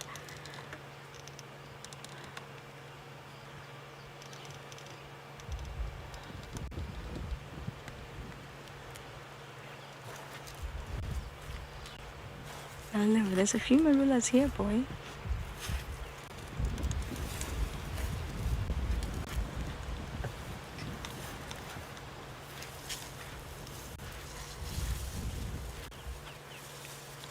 He's sniffing everywhere to find them.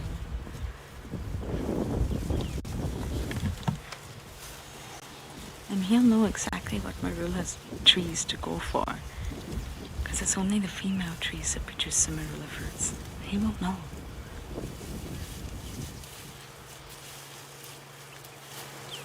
That's what he's doing. He wasn't fake feeding after all. He's looking for marullas.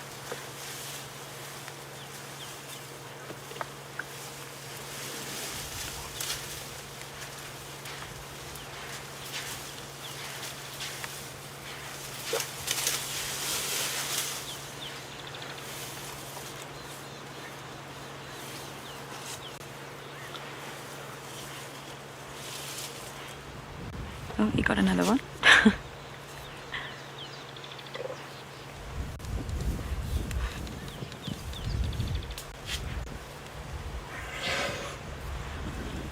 There's a big bottom.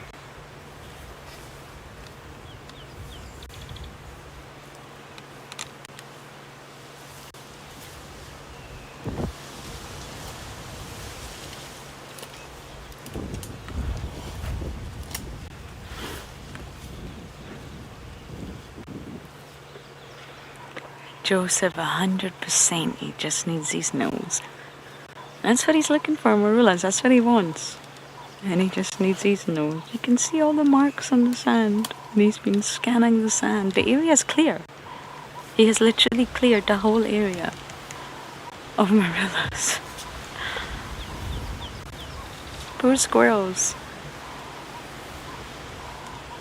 And he's only using his nose. He's very relaxed.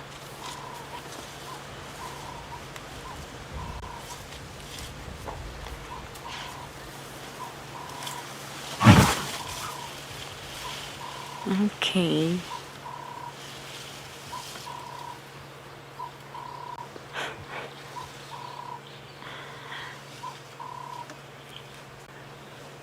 Amazing.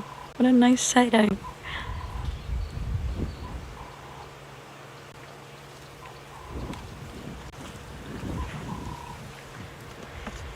Oh, that was just wonderful. We are still going to continue our journey to Chitwa.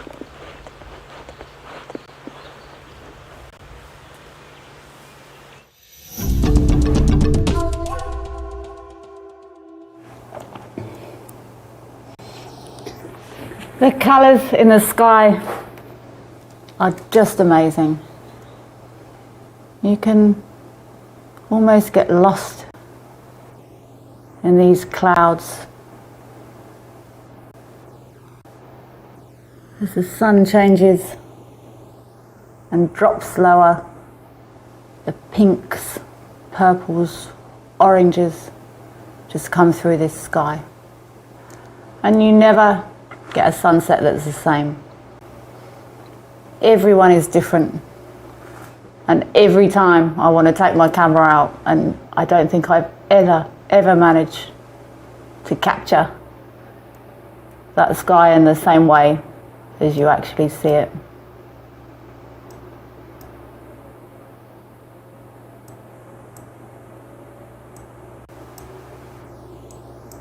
These big skies and the way they change and move really reminds me of how fluid nature is and how it can fluctuate so quickly. The skies can change in a matter of minutes here. In the morning,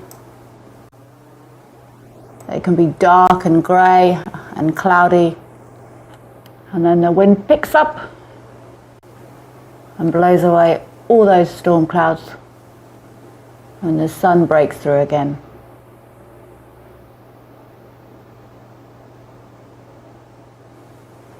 Day skies and night skies are such powerful forces to sit and be with. To lay on your back and look into the night sky is such a connecting experience. It makes you feel small and insignificant, but also special and at one with nature.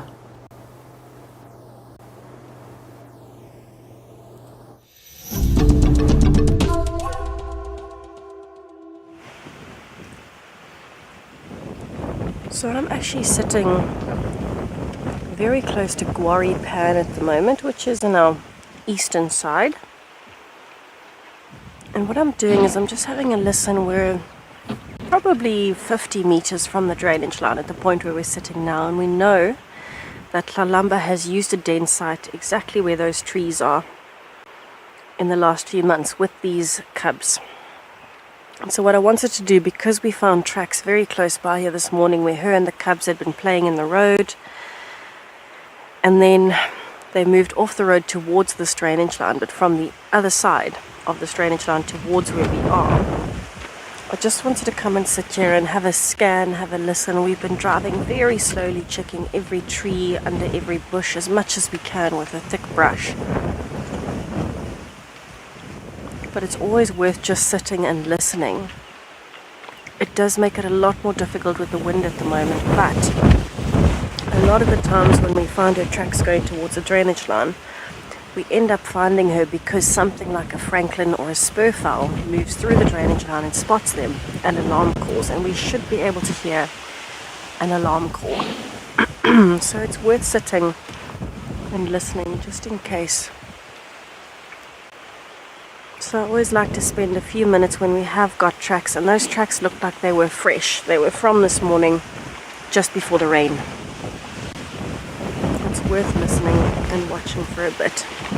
In my mind, the way that she would be moving today, because of how heavily the rain came down, and because it's so windy, she's going to have those cubs very well tucked away somewhere in the drainage line. And the drainage line actually splits into the shape of a Y.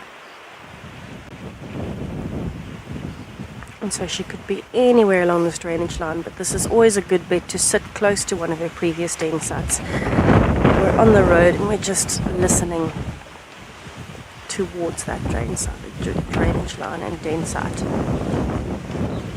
So far we haven't seen or heard anything that would tell us that she might be there, but you never know. Maybe if we spend a few more minutes we might hear what we want to hear. Otherwise I will carry on and go and have a listen on the other side of the drainage line. While I sit here for a few more minutes, let's head over to Lauren with her elephants.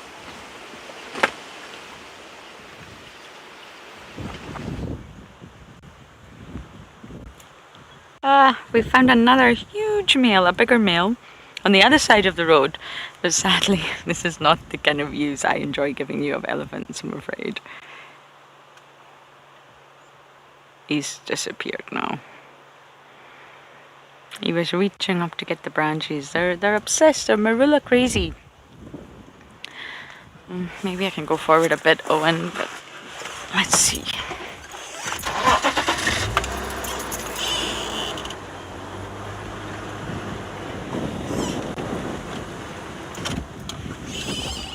Shirley, is there anyone you would like to give a shout out to? I'll give a shout out to my family. Your family? So there's Emma and Nielsen, baby Mara, and Mark and Umbo, and just say hi to them. Oh, hi to Shirley's family. She's been telling me about you all. We're so happy to have her here. Thank you. Oh, you're welcome. Our elephant didn't comply, so he's not going to comply, I don't think. He's a huge male. Oh, maybe. Really big tusks. Not quite the big tusker, but huge tusks all the same. You know, sometimes you'll be driving along and you don't actually see the elephant, but you do see trees just moving rapidly from side to side, and you think, trees don't normally do that.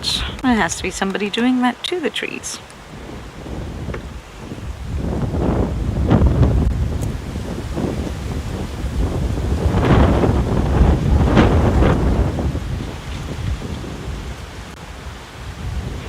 Okay, we really are trying to get to Chicho, I promise. We just haven't made it there yet. But for now, over to JP at the waterhole.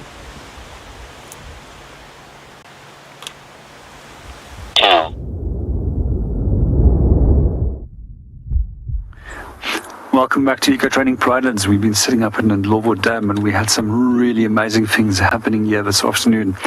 One of it was a peregrine falcon that just swooped in and took one of the Egyptian geese chicks. The parents hardly had any time to actually react to this bird as it executed the sweep. And they fly roughly at 380 kilometers an hour that they can actually achieve when it comes to a descent. And that makes it almost impossible to counter that. On top of that, it's also incredibly difficult to see birds of prey above you, as if they're counter-shaded, of being white underneath and darker above. We also see that quite a few prey species also has that same counter shading, making it harder for predators and birds of prey to also see them. So when it comes to being the fastest bird on the planet, it is the peregrine falcon. There's a few other land speed records that I maybe thought of actually sharing with you, and that is also with cheetah, which can achieve some 112 kilometers per hour, which makes it the fastest land mammal. And apparently in the oceans, one of the fastest fish has a sailfish which can reach approximately 109 kilometers per hour. Well, coming back to our Egyptian geese, it's one of the reasons why we also often see them laying such large clutches, because the losses of chicks are incredibly high. And we normally will, by the end of a season, see that only a few of those chicks will actually make it into adulthood.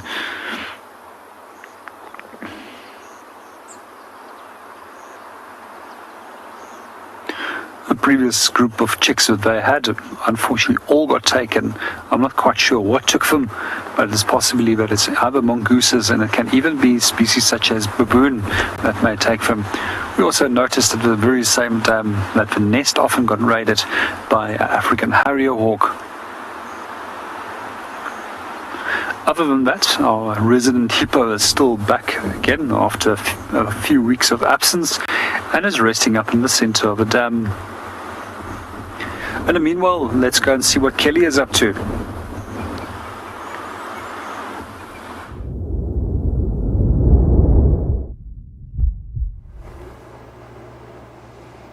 JP, that's so sad. Your goslings got eaten by a harrier hawk. But that is nature. You've made me scan back to the goslings here on our dam cam. At the start of drive, I did have a head count of 7. But since I've been off air, I have seen a slender mongoose and a Wahlberg's eagle. They didn't hang around too long, but both of these will take these goslings. Oh, what's she off doing? Hey, she's just called them all back to her. Did you see that? Me trying to do this, it also gives me a huge amount of respect for our camera ops guys. Oh, I tried to follow this slender mongoose that I saw and it didn't go well. But look, Mama's, or whoever it was, has gathered all these little babies together. One of their best methods of defense, sorry for the wind, one of the best methods of defense would be to go into the water. But see how both of these adult birds are standing together and they've called these chicks into their shadow. That's very interesting. And lots of baby animals, well, not just baby animals, lots of animals, the camouflage is just phenomenal. And I don't know if you can see there, something else I noticed, the longer you spend just sitting or watching nature, the more things you notice. And it was actually the first time this morning that I'd noticed, can anyone see that black blob on the front of this goose? They've actually both got them. And I think they're, oh, what's happening? They're actually brood patches that the adult birds will use, and they've got less feathers on. So when they're sitting on their nest, on their chicks, they can be skinned directly on the eggs to keep them warmer.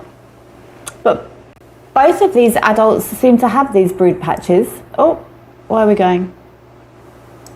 Even though it's normally just the female that incubates with these Egyptian geese. There's something happening. It could be that this Wahlberg's eagles come back, they're alert, but you know, I think Lauren said earlier, even her elephant was a bit more skittish because of the wind. And they don't really have any predators. So I can only imagine how it must feel for these Egyptian geese in this wind, and how concerned they must be for their little ones. It's very cute when they all snuggle up. And it's I mean, in this wind, these are small animals. You know, they haven't got any fat on them and they haven't got proper feathers yet. And while it is the summer here, this wind can be cold. The smaller the animal, you know, they struggle to keep warm. They don't have as much body mass to surface area. And they'll be snuggling to both keep warm and also for protection. But look how this adult on the right, I think it's a female on the left, sorry. She's put these babies literally in her shadow.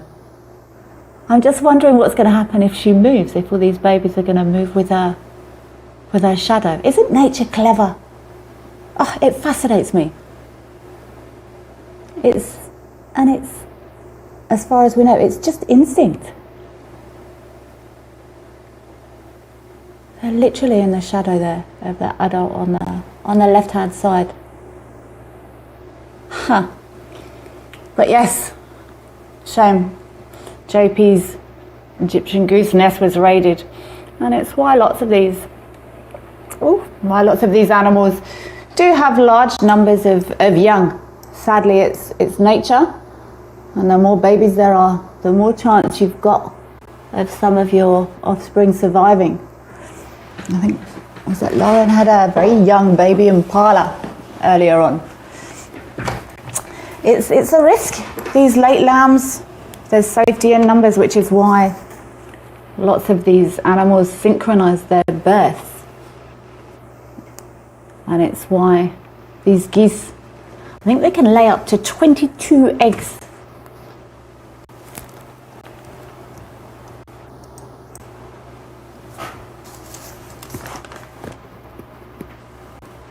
CNAC, no, I've been here for a week and I have been out on some drives as well, and I haven't seen a jackal. I'm sure they are here. I have seen a couple of leopards and lions, which in some cases it could impact jackal populations either way. Jackals are, they will scavenge, but they'll also hunt as well. But ultimately, it's competition. So it could mean the bigger predators could affect jackal populations. Sometimes positively, where there's kill sites and jackals will feed on carcasses once they've been finished. Also, everyone knows how many hyenas we've got here. A very high density of hyenas, and they will often move into kill sites and there'll be nothing left. So nothing left for the jackals. It's also quite thick this time of year. So it could be that they're here, but we just haven't seen them because the grass is so long. So no, I haven't seen a jackal certainly since I've been here, CNAC. I'm not sure if the other guys have.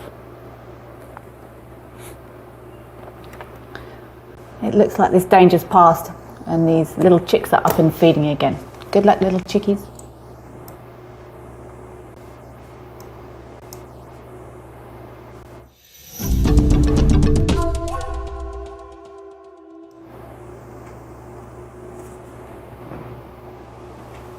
They're wandering, there's a little puddle just here.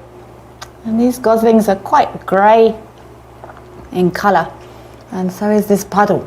So it could be that these adults are now escorting them to a grey bit of soil rather than having them hide in their shadow.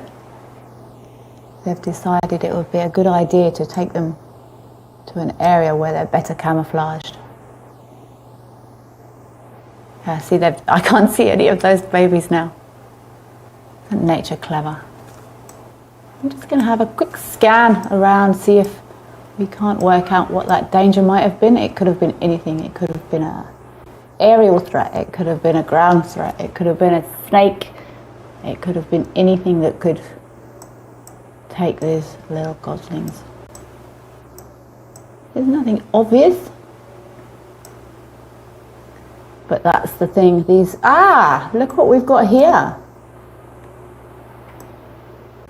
We've got an elephant.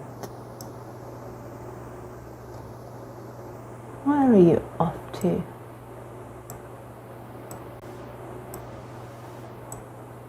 Often a good indicator if you see an elephant on their own. Normally a male. Not always. See how quickly this elephant is walking. Yeah, this looks like a male. I maybe just missed him coming down for a drink. But this animal isn't as relaxed as you might expect some elephants to be. And I believe it's because of the wind. Huge impacts. And look, he's feeding on something there. What have you got?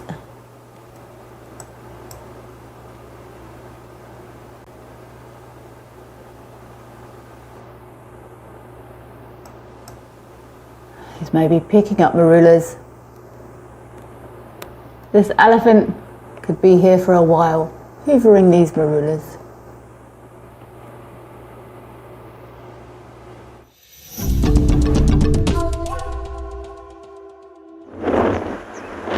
We have come into Chitwan now, we made it, but it is extremely windy. I'm going to try and do my best to cover my mic, but you may hear a lot of noise, I'm afraid. We just want to show Shirley the dam. we're just chatting about the prospects for that little cub, and it's difficult to see. I didn't really get to see his injury, and I'm not a vet or a doctor, but you know, when some of us fall or we hurt our wrist or our leg, we're limping for a few days. It hurts, it's painful, but it does heal and you start walking normally again. I'm really hoping it's a case of that, and I'm hoping that when they all start to contact call tonight, they're going to reunite. I really do believe that the ones on Arathusa, the Talamatis, they went west from when we last had them, and I really do believe that the Nkuhumas are on Little Gowrie. Little Gowrie is a huge property, but it's at least the right property. This is Chitwa Dam. It is beautiful. Okay, I might not go into the dam hall. I'm hoping that we can get a little bit shelter from the... Oh, look at that big croc. Can you see the croc? Yeah, it's very camouflaged, but he's there. Okay, I think we'll get a little bit shelter from the wind here, possibly. Look at the croc. I mean, you would think that croc was just... A rock. It is a croc, isn't it, Odie? I should double check that myself. Yeah, you see those teeth. You confirm. Surely confirmed, so we're good. It's a croc.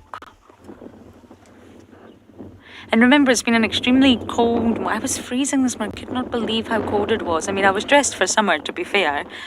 But it was cold even before the rains. And I was really chilly this morning. And of course, being a reptile, wow, it's a little bit of a problem. So he's probably just soaking up all the rays. Now, FC, can I just hear you talk? It was a little bit of a tricky area for us. Just want to make sure we've still got comms.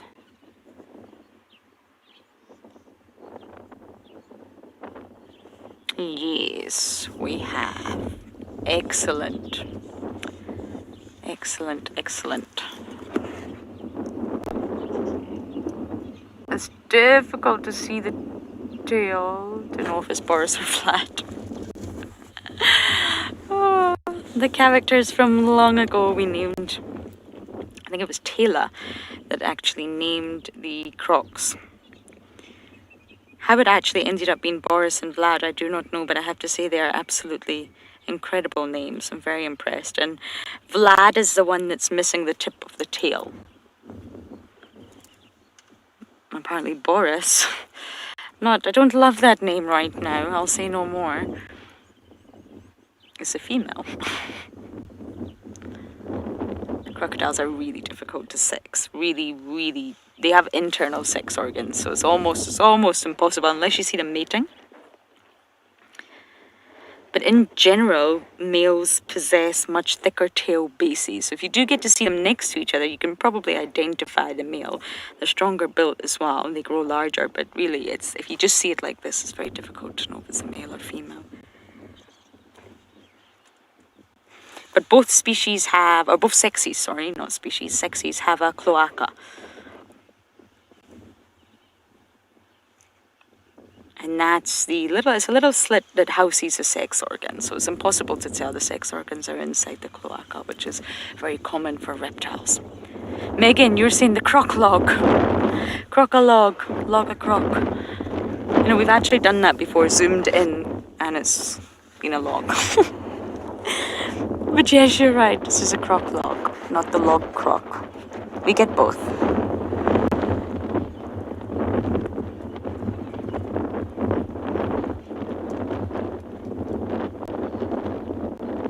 I just do not know where this wind has come from. I feel like I'm back in August, September time.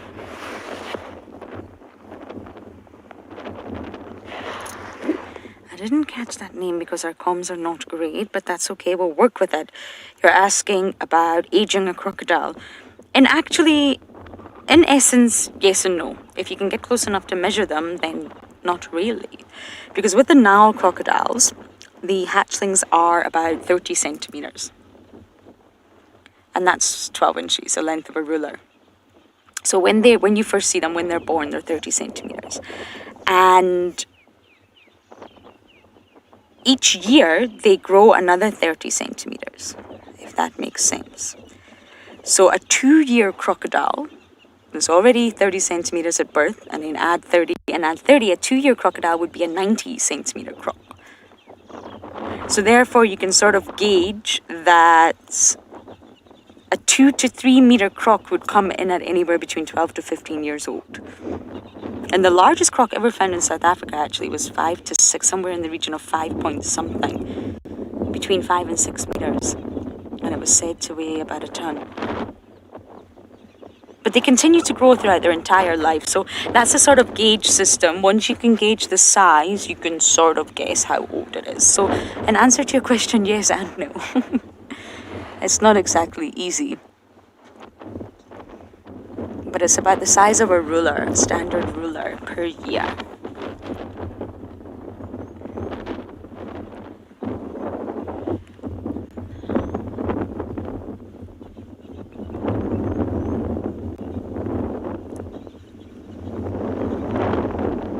It's actually so nice being eye level with the dam rather than on top of the dam wall. I think we're going to sit here for a little bit, but we will leave shortly to get away from the wind.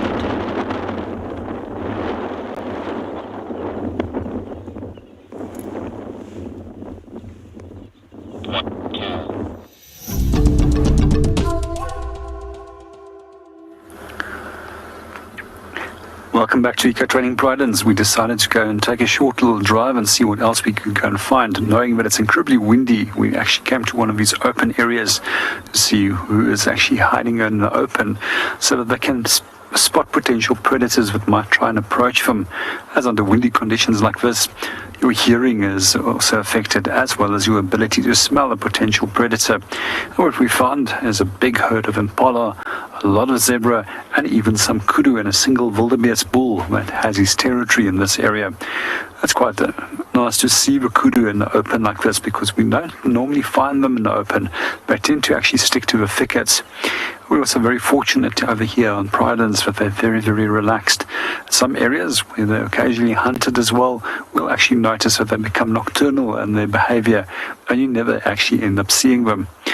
With the coloration pattern being grey with those white stripes on the side, it's actually a perfect combination to actually use the ability to simply freeze within the thick vegetation and almost being impossible to spot when they do so. Quite often I've only noticed kudu at close range, and then suddenly you see a second, a third and a fourth, and a few more of them. As you notice, these are all cows, and they actually lack horns, unlike the males that have incredibly big horns, which is almost, there's several records of almost 1.8 meters in length. And we also find that it's the antelope species with the largest horns in southern Africa. And that takes into account the length of the horn. There's also a few other things that's quite interesting with them, is that they've got incredibly large ears, and this is also typical of antelope species, which we find in woodland, because they actually want to hear what is going on around them, and that's more important for them than eyesight at that point. That's also the reason why we find with all the woodland antelope species that the males actually don't have horns, as horns actually is a hindrance with with the females not having horns, is because horns actually get in the way.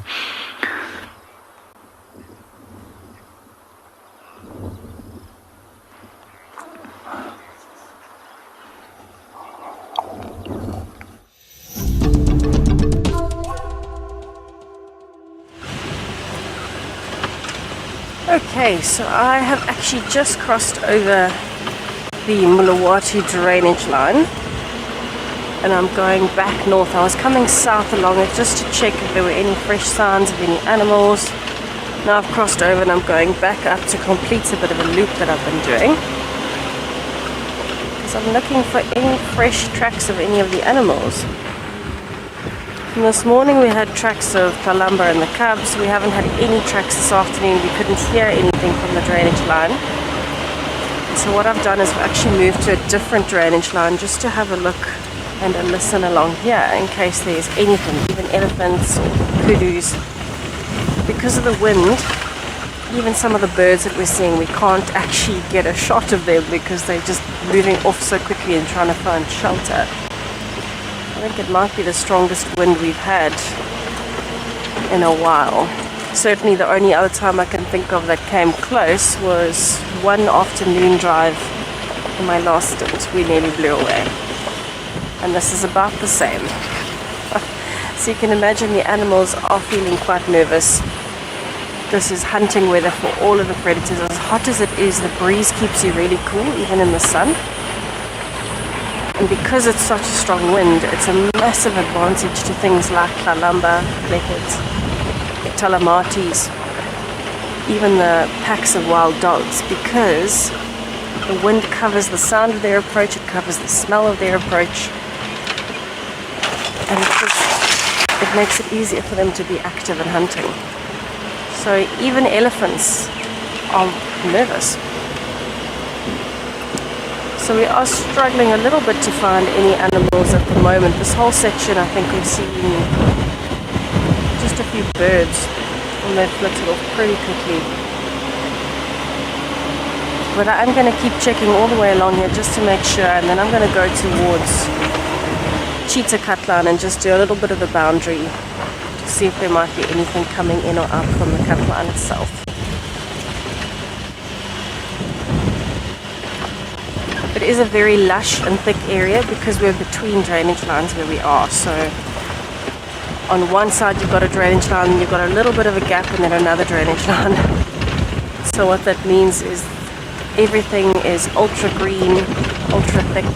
The grass is very long. I was hoping we would find a few elephants here, but speaking of, it sounds like Kelly may have one, so let's head over to Damcam and have a look.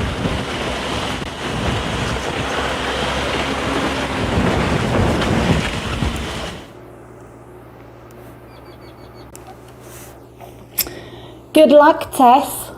But guess what? I've got one. This is the first time I've seen an elephant here on Damcam, and it's super exciting. I've also got a bird in my ear, and it actually took me 2 days to work out what that bird calling was when I got here. So if anyone out there heard that bird calling very loudly just now and knows what it is, then drop me a message, because I've worked it out now, but it wasn't an easy one for me. So this is a bull elephant. He's on his own. He's got a much more rounded head than the cows. Oops. He's not showing us nicely now.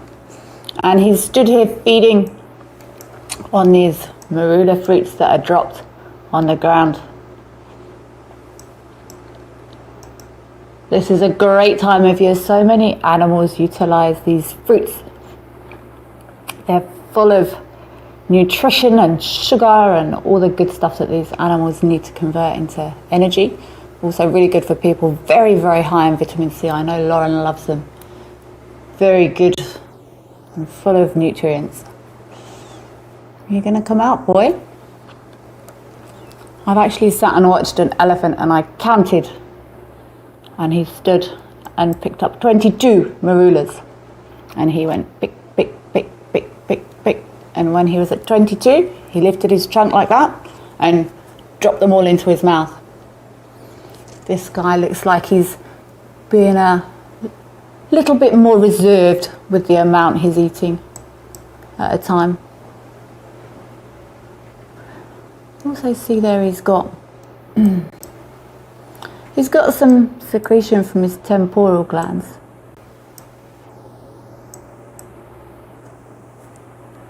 Oh, CNAC. Wow. I don't know. I can't answer that. It would depend on the size of the elephant, I guess. But I'm not even going to guess. I don't know. I've watched an elephant eat. Well, this guy picked up 22 in his trunk in one go, and he didn't leave. He shook the tree, loads more marulas fell out of the tree, and he carried on eating. but I don't know. More than 50, less than 5,000. That's as close as I can get. I'll have a look though, Sinak. I'll see if I can find a slightly more solid number on that. So the answer is I don't know. Lots. Oh, something just gave him a fright there. But he's got this secretion coming. If you can see, this picture's not very clear because I'm not very good on this camera, if I'm honest.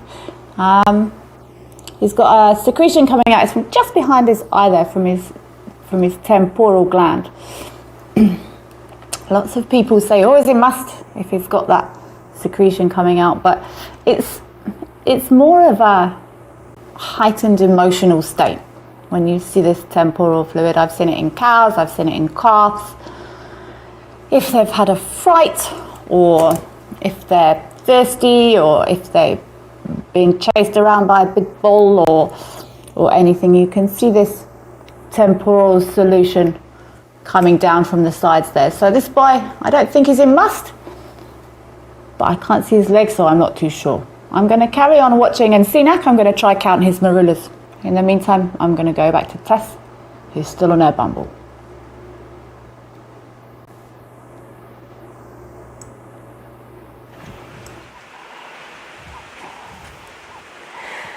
Okay, so we've got a very unusual sighting happening at the moment. It looks like it's just a tree blowing away, but actually there's a chameleon. It's currently crawling up the back one. There, I can see it right at the top of the back one. But it's blowing so much that we're trying to get a view. I don't know if I should maybe just hold. I don't really want to just hold the tree still, so we don't really interfere. But it's quite a large flap-necked chameleon. Can you see it? Oh, where did you go, chameleon? It's moving quite quickly, and I'm sure that's because the wind is picking up so much that it wants to get to a safer spot. Let me see if I can...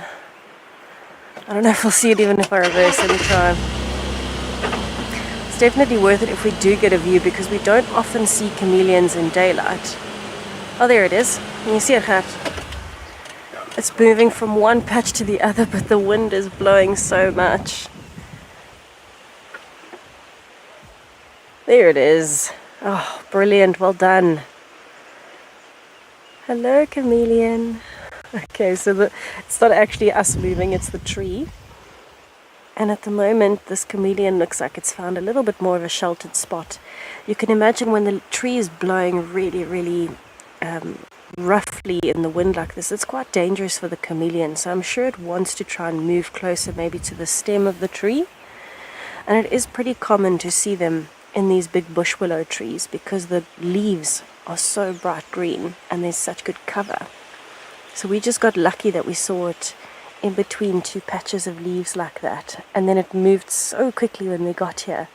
I suppose maybe feeling threatened because of the wind. Now it seems to have relaxed.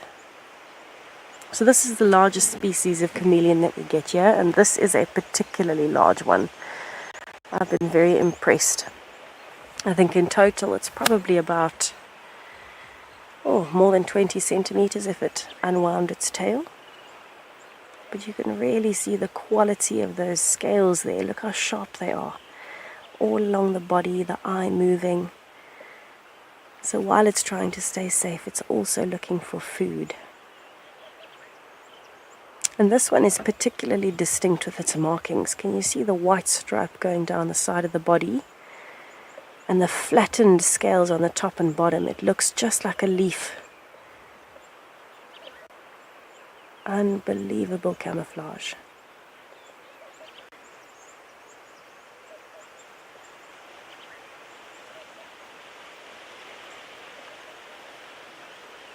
It's holding on for dear life. You can also see that front leg. Have a look at the little foot.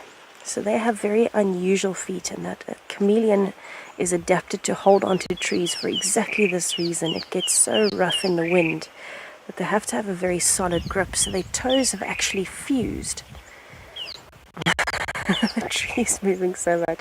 Their toes have fused, so instead of having separated toes, they've got fused toes on each side. That forms a bit of a fork.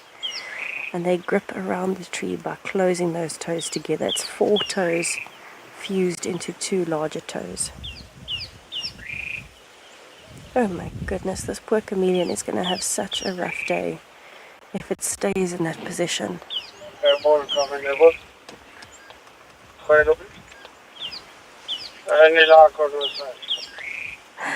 Maggie, yes, those little wrinkles in the wrist and ankle joints are very cute to look at. They actually remind me a bit of the little wrinkles and the bit of flap of skin that you get on a rhino as well, or an elephant. Amazing how we can draw similarities between such different species, but I'm so happy that we found a chameleon. We normally see them at night purely because they stand out with the color.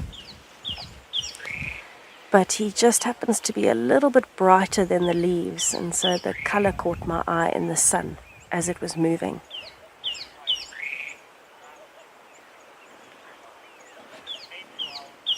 I think this might be the largest flap-necked chameleon I've ever seen. And it's not unusual for us to be seeing this one on its own. They are usually solitary. They'll only really get together for breeding.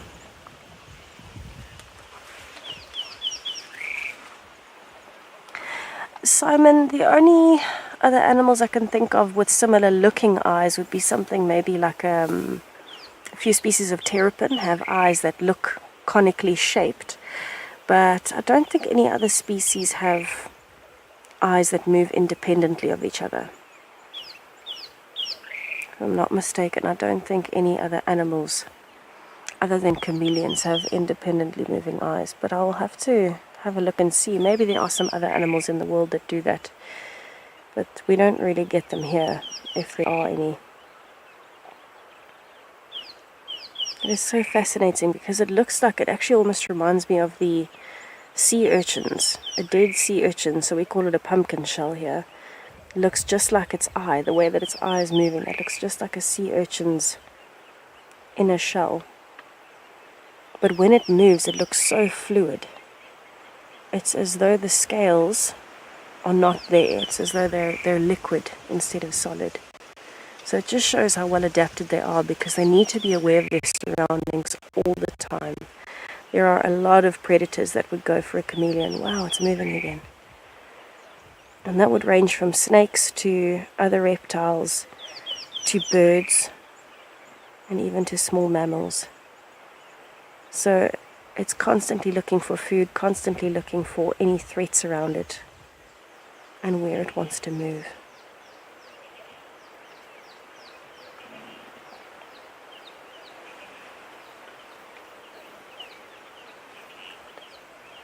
I'm just going to move forward a little bit to see if we can get it from the other angle. This is an absolutely ridiculous sighting. I can't believe we're seeing a chameleon. Oh, there it is. It's actually going further up the branch. Can you believe it? That's so unusual. I wonder if it's busy looking for food at the moment. Perhaps relying on the fact that in this wind, even insects aren't really going to be flying. They're more going to be settling in the thickets of the trees. And bush willows are particularly popular because the leaves are quite large and they're densely bunched together. You can see the bunch that it's in, and then there's a gap of stem, and then there'll be another bunch of leaves. And so that's very protective in terms of the wind. If you've got insects like grasshoppers that are looking for some shelter or anything like that, they'll sit in those clusters. Maybe that's what it's looking for. It doesn't need to be right on top of the next cluster of leaves for it to be able to hunt, because of that spring-loaded mechanism in the tongue. So it could probably actually stay camouflaged in this little bunch, and then there'll be a bunch further up the tree or up the branch, and it should be able to actually reach it with its tongue.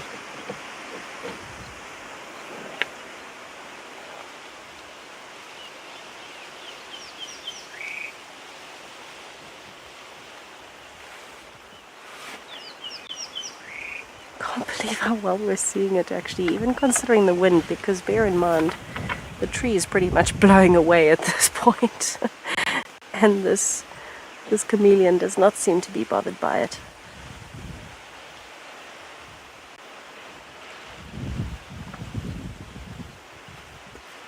Okay, I think we're actually going to leave the chameleon. I hope that it gets to a nice safe spot where it doesn't blow around too much. But what an epic sighting. That was absolutely fantastic. Well done, Hat.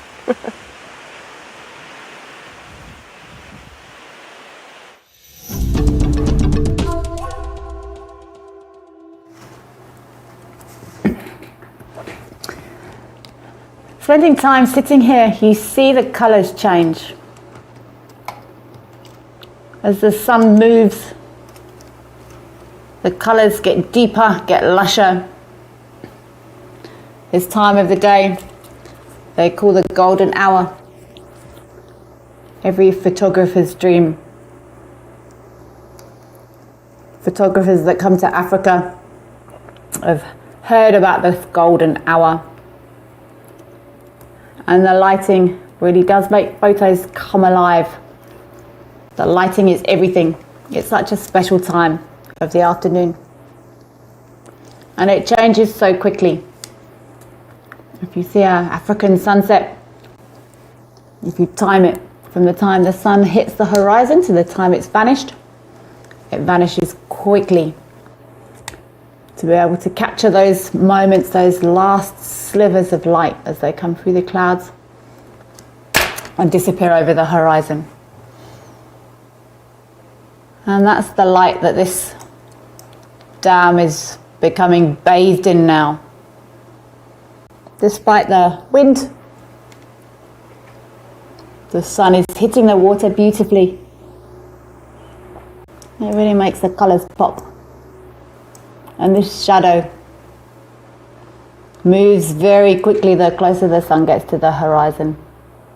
This time of year is so pretty.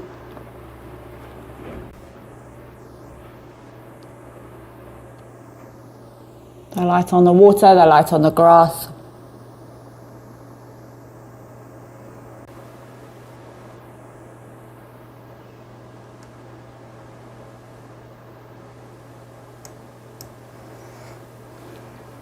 The phrase, the shadows are getting long, is very applicable in this situation. The world's going to sleep. The daytime ends and the nighttime starts to wake up.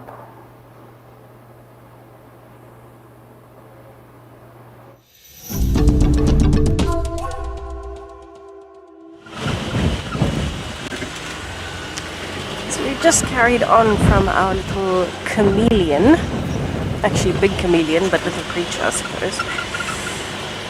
And we're just turning back towards the area of Central Road. And what I want to do is just take a little drive down to the drainage line from here and then back towards Cheetah Cut Line, just to make sure we're not missing anything in that crossing of the drainage line. But it definitely seems like everything is hypersensitive today. This wind is really testing a lot of the animals this afternoon. Everybody's looking a bit jumpy. But it is cooling down quite nicely now. So maybe we might have a few more animals moving around. We also have a higher chance of bumping into the predators as the day goes on. I think anywhere from now they'll actually be moving quite consistently, thanks to the wind.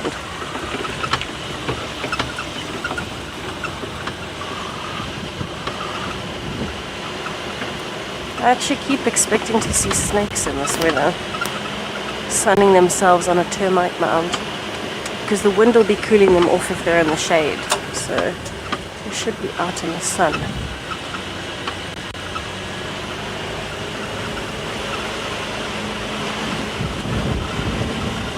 I am fairly close to the spot where I found Lalumba's tracks this morning. I'm not actually going that way now. I'm actually going to cut off and then cut across.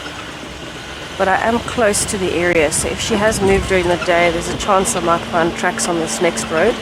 But I'm not going to concentrate on it too much because, like Kat and I were chatting amongst ourselves just now, on a day like today, as much as it is a really great predator day, imagine what that means for Tlalamba.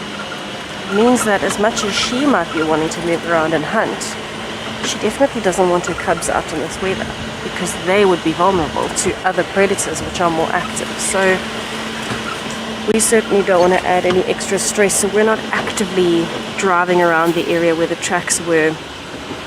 We're just going to quickly check this drainage line and then go straight back towards the cheetah cut line so that we're not adding any additional pressure. We're just moving through the area. I'm sure on a day like today the cubs must be huddled up somewhere safe in the drainage line.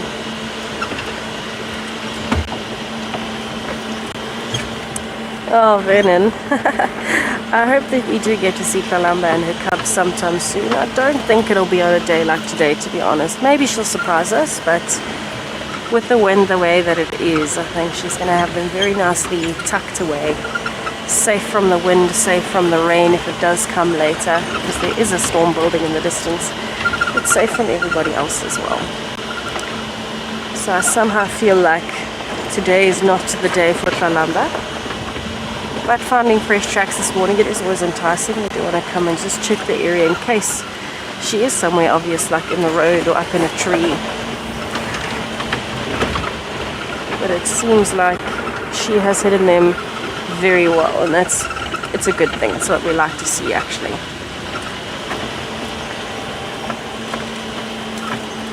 Okay, so I'm just approaching the area now where I'm going to turn in the drainage line and start coming back. So while I do that and have a quick look in the drainage line, let's head over to Lauren on a bumble.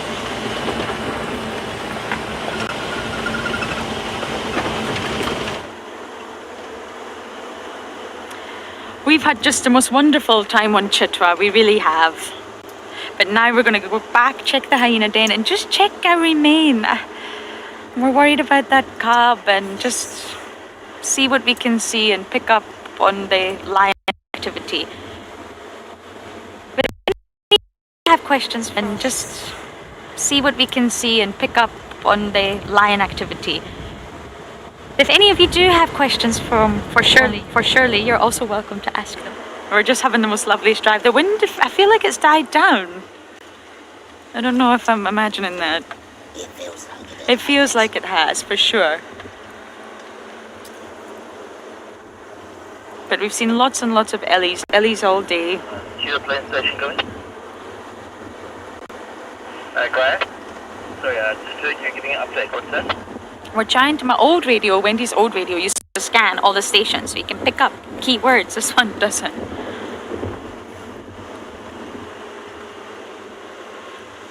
Leopard, love to hear from you.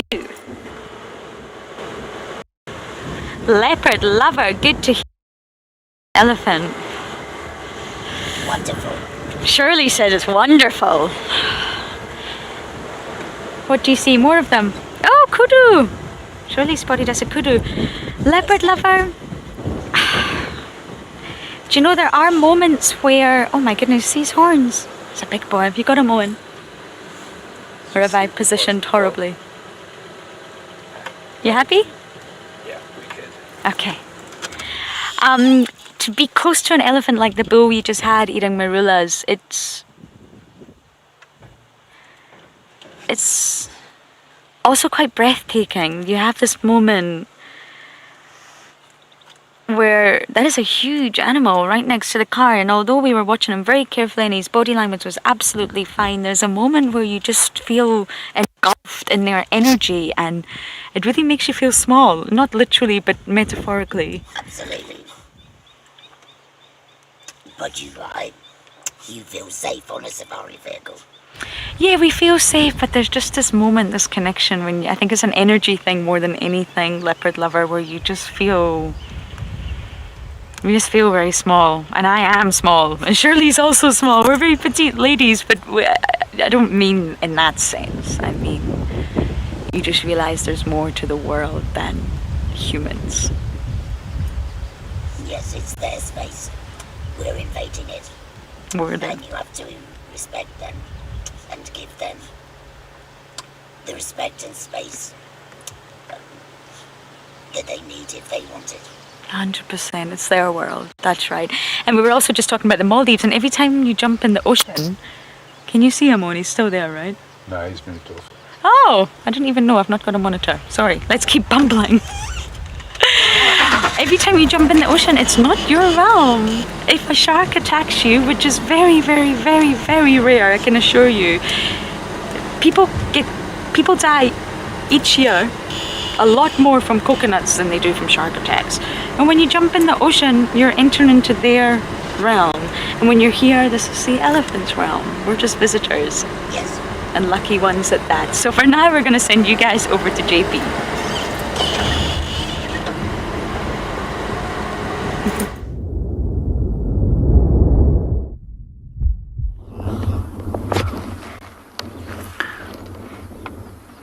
Welcome back to Eco Training Islands. At the moment we're actually watching a storm, and as we were watching the storm coming in, we've also noticed two black-backed jackals just directly in front of us. There's also a number of lapwings with us keeping an eye on them. They're mostly all Senegal lapwings. Our very first drops of rain has just started hitting us, and we might actually need to move very quickly, as it seems that the storm is coming in fairly quickly now. And unfortunately, our equipment does not go underneath a canopy. It's a little bit more sensitive, as it's specifically designed actually for walking. So we might actually just need off back. Let's just quickly watch it for a few seconds, and then we're going to move on.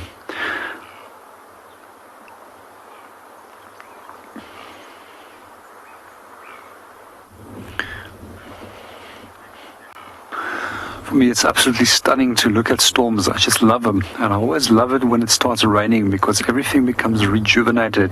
And it's almost like if there's a new energy in the field the next morning amongst animals, especially when you get your first rains after a long winter. We've been very fortunate. We had some good rain so far.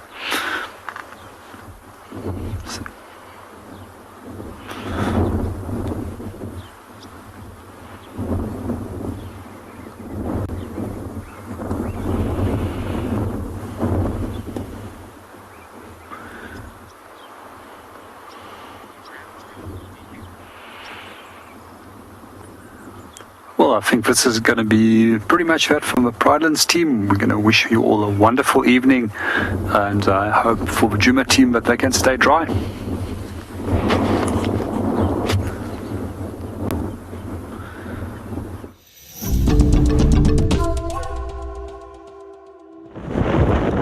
It's such a beautiful day here in Juma, considering what we had this morning.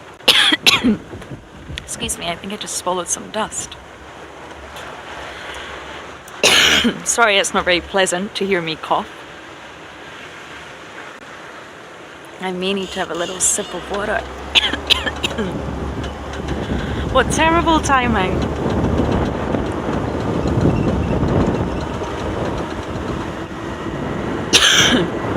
I am going to pull up at this little pan, have some water while you... Ah, I've got impala. I'm going to have a sip of water while you guys can all admire the impala for a second or two. Oh, and the impala on the other side.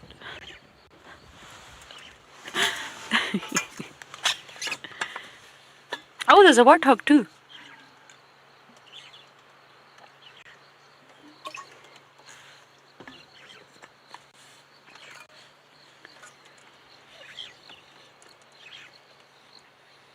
Was there any special announcement by for Bengala?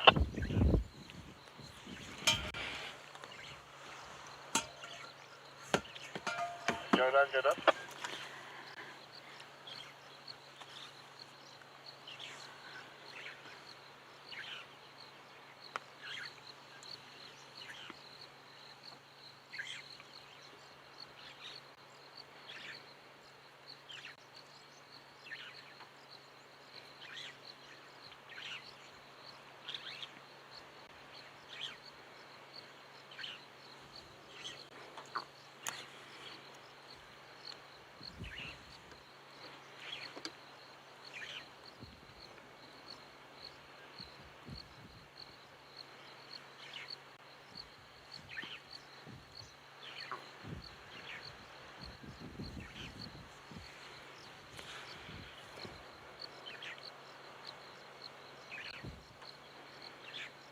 Isn't it so pretty? Sorry about the coughing earlier, but it seems to have calmed down, thank goodness.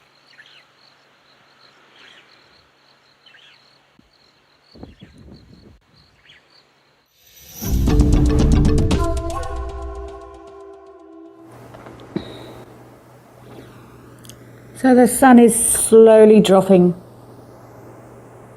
and there's this one, see this one low fluffy cloud. Lots of the clouds are high this afternoon, and there's one one lonely low level cloud floating across Quarantine towards the dam. This time of year the weather can change on a dime here in the Lowfell. One day it could be way up in the 40s, and I personally haven't noticed as many of those days as I seem to remember from the past recently. It could be my imagination. I seem to always recall January as being blistering hot, but this is actually the last few days we've had a bit of rain, which is essential for for everything to gain its energy, for all the animals to feed, or the herbivores to stock up before the end of the rains. So we've had a bit of rain, but it's essential, but it doesn't seem as blistering hot to me for some reason. This cloud is just slowly making its way towards the dam. Let's have a look. I can hear violet-backed starlings calling. Probably one of my top 5 favourite birds.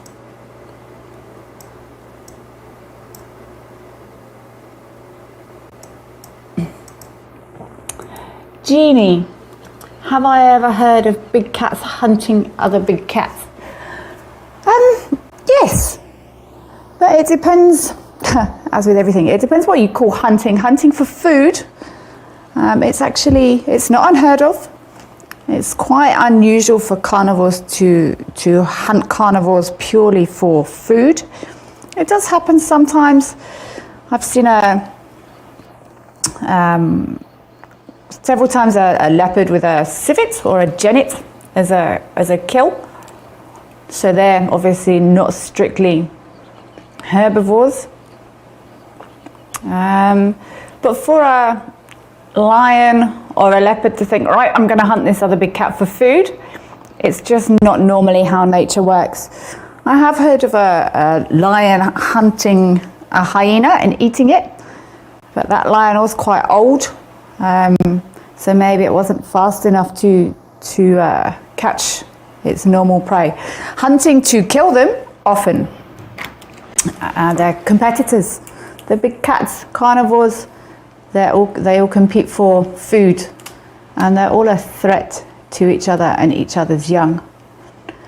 So while often, if there's a leopard in an area and they smell lions, they will often move away. There's many cases of lions chasing leopards up trees, and they will go and wait under the tree, and they will want to kill that leopard. So Jeannie, hunting for food, very, very, very occasionally. Hunting to kill them, absolutely 100%.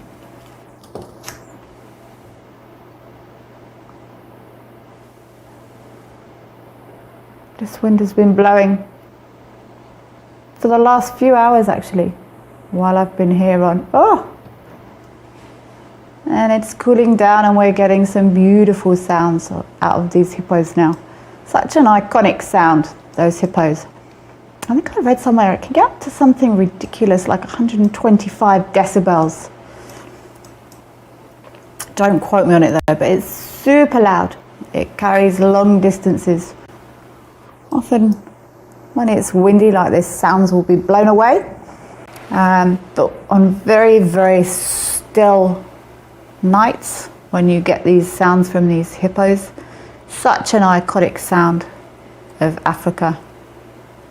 Your hippos, your hyena, another very iconic sound of the bush, and I'm sure anyone that's been watching on a regular basis would have probably heard some of the Juma clan with that spooky whooping call. Very iconic sound of the bush. Fiery neck nightjars, also a very common sound that you hear that breaks the silence of the night time. I'm going to keep listening for these hippos, and we're going to go back to Tess on her bumble to see what she's found.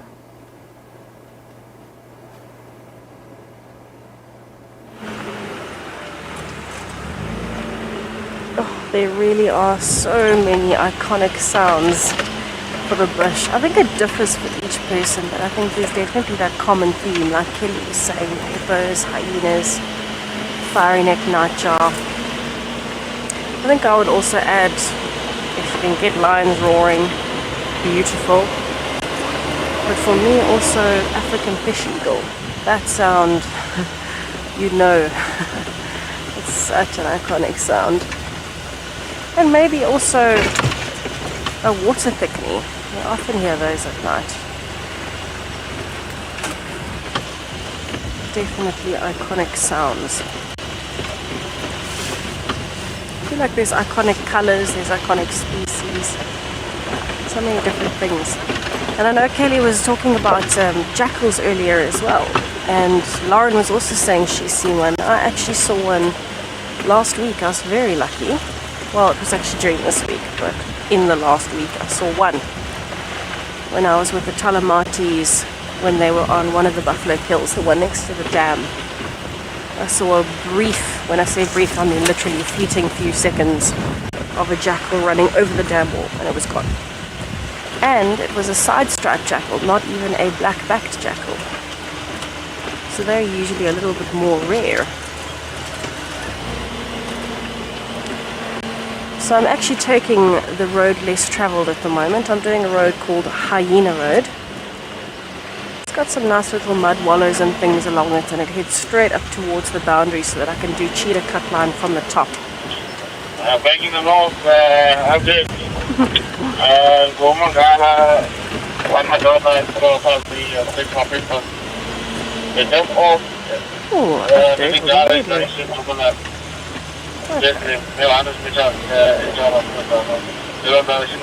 well, that is good news then. Sounds like the Nkuhuma lions, including the males, are actually fairly close to Triple M, which is good news for that little cub. They are close by there, but they're on the other side of the boundary.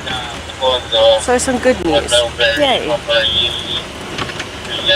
Following up along the boundary. It's good to keep up to date with what is happening on the radio and all over the different reserves. But at the moment, I'm in a little bit of a seep run. My radio is not turning itself down. There we go.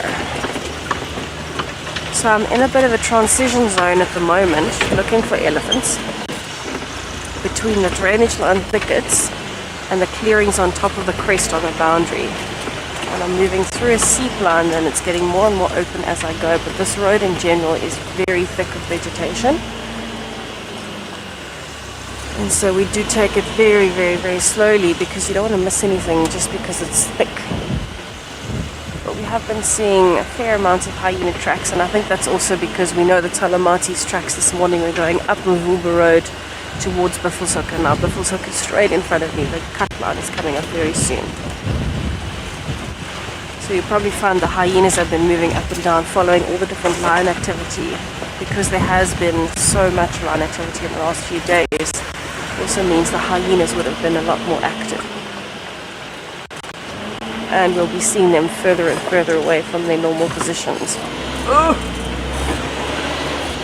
Bump.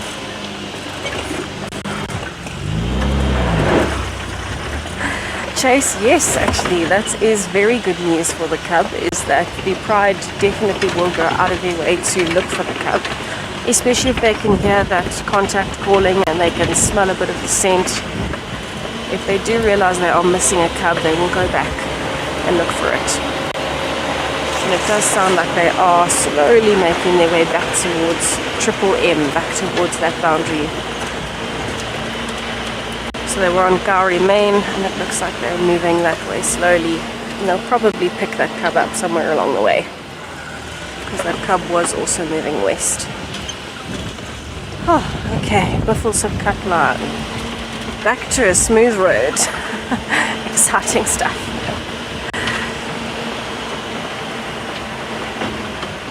Right, so now what I'm looking for is any fresh tracks that have crossed any of the boundaries.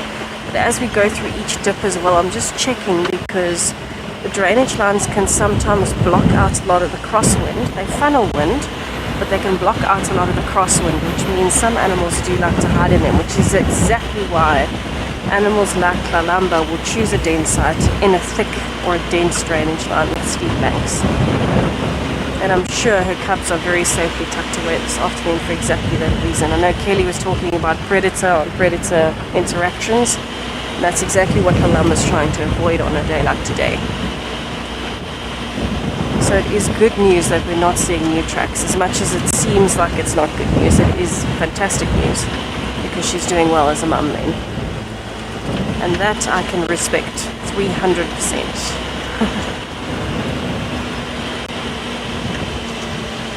So we also know that Buffels Hook Dam, which is actually coming up on my right hand side, is also a really great area for the animals to be moving through. And that is actually one of the drainage lines that feeds into, it's a tributary into the drainage line where Lalamba has her cubs. We think, we don't actually know, but that's where the tracks are going. And this is a very good area for the animals to be crossing over at this point. So it is good for us to drive past and have a look. We're not going to actually go and stop past the dam. We're going to keep going along the cut line and then turn down Cheetah Cut Line to check there. And the reason we're choosing to do that is because Cheetah Cut Line in particular is a very open area, and animals today are looking for open areas because of the wind. So wish me luck, hopefully I find something amazing there.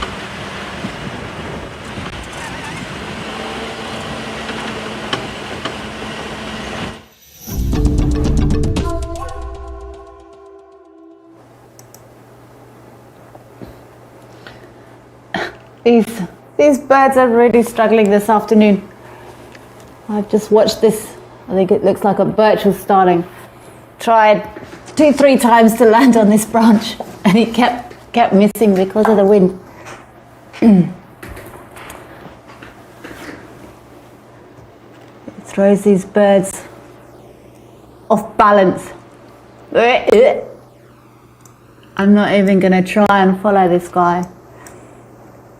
This gives me a whole new appreciation for our incredibly talented camera operators. It's actually much harder than it looks. So our hippos, they've been starting to make some sounds, make some noises, but they're sitting very close together now. I've been here for a little while this afternoon, and I haven't seen any signs of aggression whatsoever. Which is exciting, it's nice. It just goes to show that these animals are happy to share. There's plenty of grass this time of year. Hippos are predominantly grazers, and they will come out and feed at night around the dam. They'll use often well-used game paths, and you can tell a hippo path because they don't walk particularly high-legged. They kind of shuffle along these paths at night, although they can shuffle very quickly. And hippo paths are often distinguishable from the normal game trails that you find coming to and from water points. You can almost see it looks a little bit like a train track. The width of a hippo's body, well, the width of a hippo's feet. And there's often a little bit of grass along the middle where their feet haven't touched, and it's very easy to tell a hippo game trail. They will head out at night, do their feeding, and then they come back to their dams or their pans, normally in time for when the sun rises.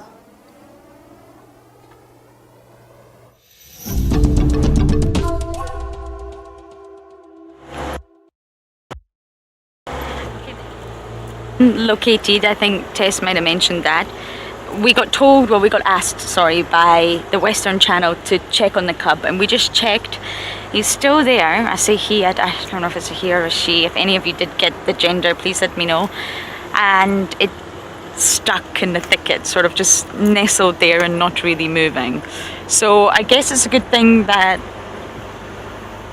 I'll just say he for now, he's taken shelter and he's just protected himself, but he's exactly where we had him earlier. So we're just going to travel west, see if we can get any views of the Nkuhumas. They're very, very close to Triple M, but apparently not viewable.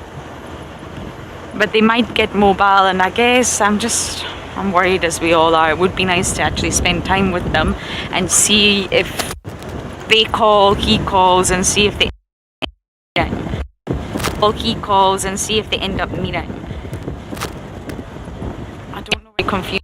I believe it's all just been very confusing, but they have confirmed it's the Nkuhumas here. So we're just going to go and check, see, maybe hang around, maybe wait. I mean, they're said to be 50 meters from the boundary line, which is not far. Maybe we will get a view. Not far. Maybe we will get a view. Super powerful. So maybe. But again, we really do have a no intervention policy here unless something is human caused. So I'm very much hoping that the cub reunites with the pride and can just keep up with them, get some food and get stronger. So we're just going to keep bumbling west for that reason.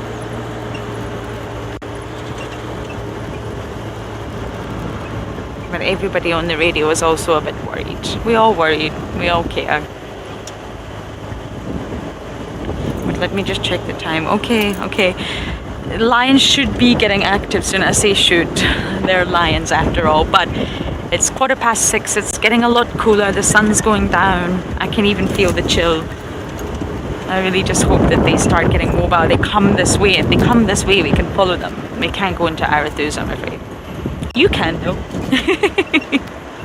Surely can. We can't. But we are going to hang around. I think this is a story that needs to be followed. We checked the hyena den again. No activity. Just a little bit frustrating. But I think the lions, the Nkuhuma story is a little bit more important today. It was amazing seeing the cubs this morning, and we didn't realize one was injured.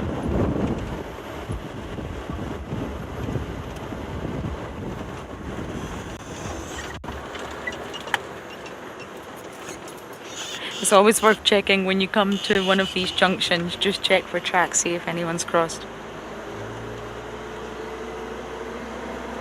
And many of you are saying the injury didn't look that bad. I have to say, when we saw him, he really wasn't looking great at all. But let's just hope that was just a body positioning, and yeah. I'm absolutely sure he'll be fine, but I think he needs some food.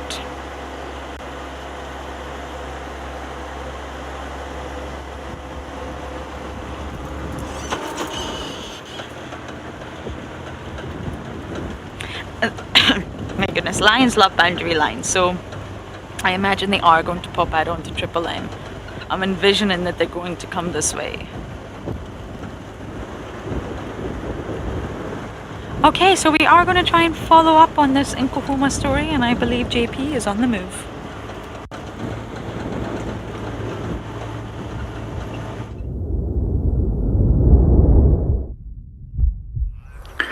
Welcome back to Eco Training Pridelands. We decided to go out again after the wind direction changed and actually started pushing the rain away from us. We're very happy that we're actually also going to get out again for a little bit longer and hopefully also have opportunity to enjoy a sunset, as it might just pop out underneath those clouds.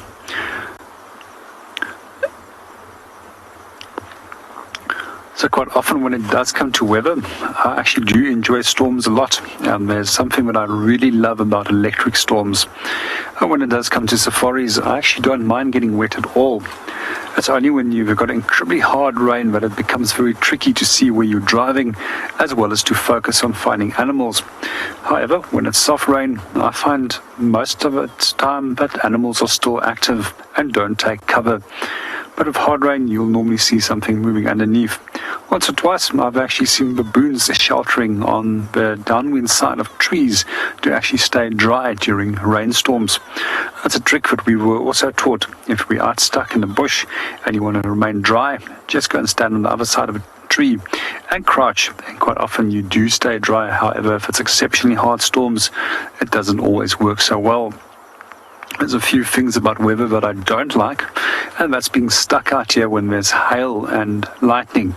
And the reason why lightning generally is not a threat to you on the vehicle. However, it does appear very terrifying, and we had it in the past where canopies have actually been shredded to pieces with lightning strikes.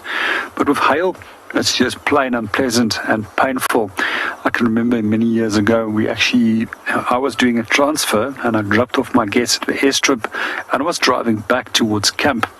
And I had no canopy on my vehicle, and suddenly the weather changed very rapidly. And we find that thunderstorms can roll in very quickly over here.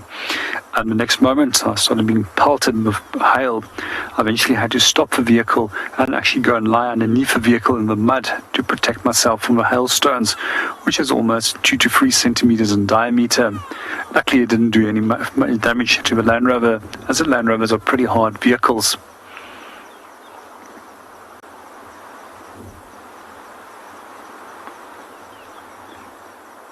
One of the other phenomena that I really do enjoy about weather is the clouds itself. And the reason why I like clouds is because they're tiny little weather stations for us, which tells us about what's going on in the atmosphere at that very moment. And often, instead of looking at your weather app, they're way more reliable. Good afternoon, Bernice, and welcome to the show. Yes, I have had lightning strike very close by to me in the past. It can be pretty scary, and that's also one of the reasons why we avoid high areas, and also guiding close by to cliff faces when there is strong lightning storms, as they can also dislodge locks. And you also want to try and avoid any area where you are the highest point where you can be struck by lightning.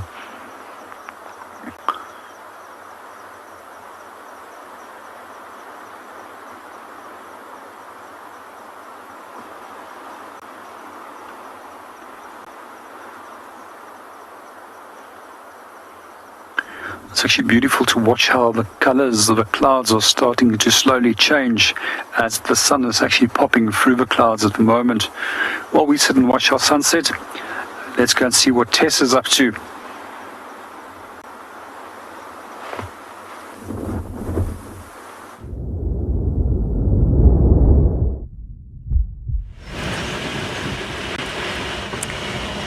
Definitely cooling down very quickly. I've had to put my jacket on just to try and warm me up a little bit. And we have still not found a single fresh set of tracks other than the occasional hyena track. So it seems like the animals know that the storms are coming, that the wind is not safe. Their instincts are a lot better than humans. So they are definitely hiding a little bit. We've seen 3 impalas so far on Cheetah Katlan, a mum with 2 lambs, or a ewe with 2 lambs. We're not 100% sure if they just got separated, or maybe if she had twins, which is not unheard of, or perhaps the mother of the other one was hunted. Pretty much anything could have happened, considering.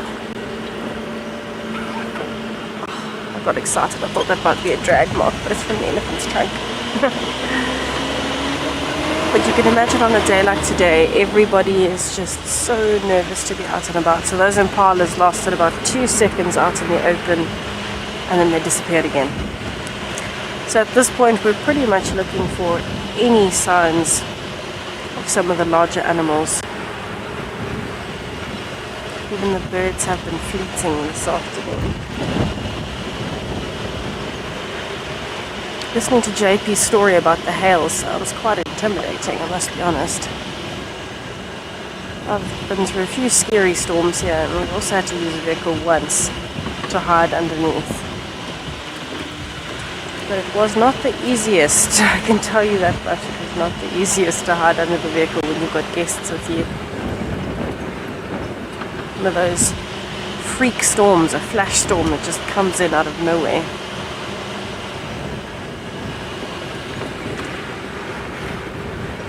Even these elephant tracks, they're actually not fresh. They look like they're from before the rain.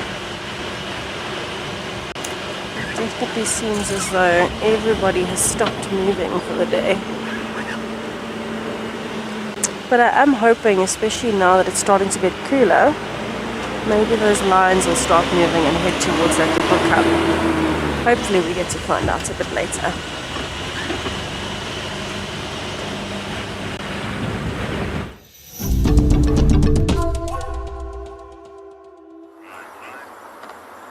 Welcome back to Eco Training Pridelands. We're sitting on a little ridge and we're watching the clouds as well as the sun that's sitting behind the clouds, and how it's busy changing the colors of the clouds slowly as it is basically descending.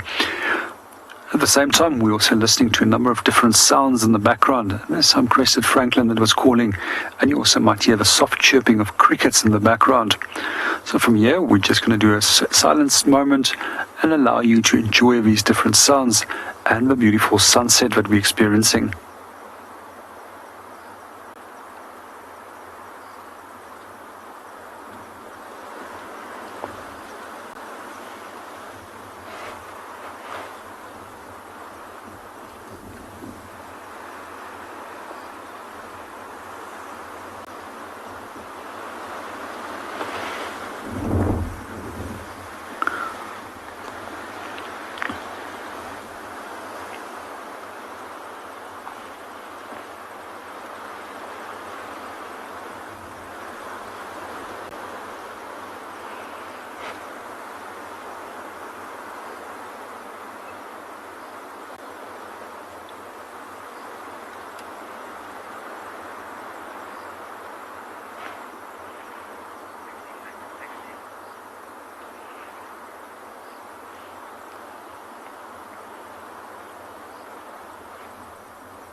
So, as the sun is dropping, we're starting to see more action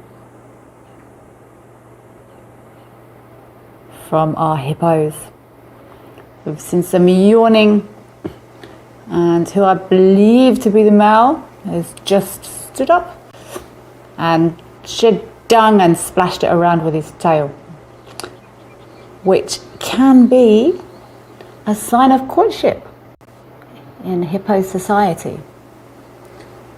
So my money is almost definitely on the fact that this joining hippo is a female. They will mark their territory by scattering their dung with their tail. But if this was a territorial thing, I think there would have been much more aggression by now. So maybe this is how he's starting to charm her. The courtship can sometimes take a little while, and female hippos aren't in estrus for very long, a matter of days. So it could be, but we never know. As always, we're never too sure on these things. I did just do some research from a question earlier. How many rurulas can an elephant eat? And I found a number of 714, which to me is very specific.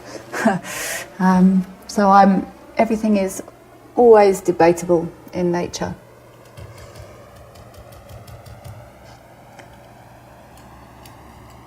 We've seen some yawning, we've seen some dung scattering, but definitely much more active now. I would love to see the behaviours of these animals if they come out at night.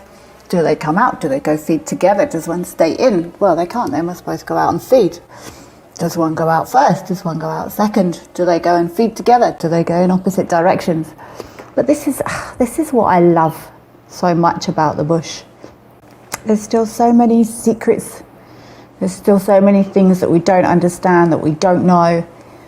We can never really know what's going through the minds of these animals because it's impossible.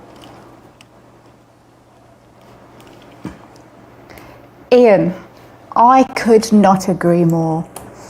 And it's so, science doesn't know everything. We know a smidge of what goes on out here. There's books and there's papers and there's research and it's fascinating.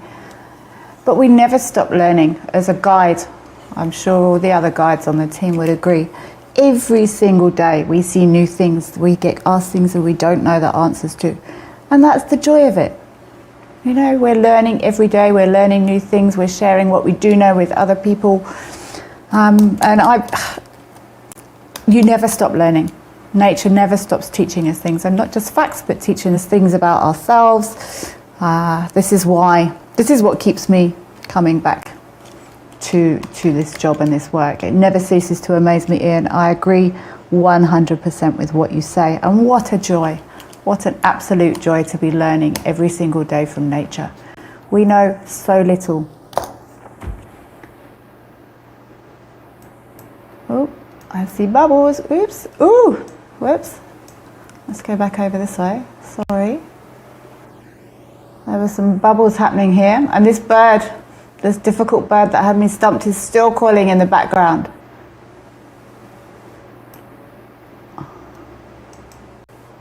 I'm going to continue to watch our hippos. I'm fascinated to see what happens. But now we're going to go over to JP and see what's happening with him.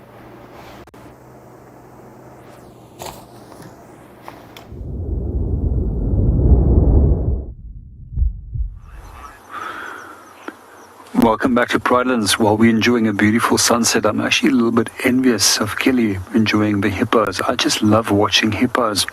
I know 100% have to agree with her that nature is an excellent master and that you do learn from it every day. And the more you learn, the more you actually discover, the less you actually know. But in the meanwhile, let's go and enjoy our sunset.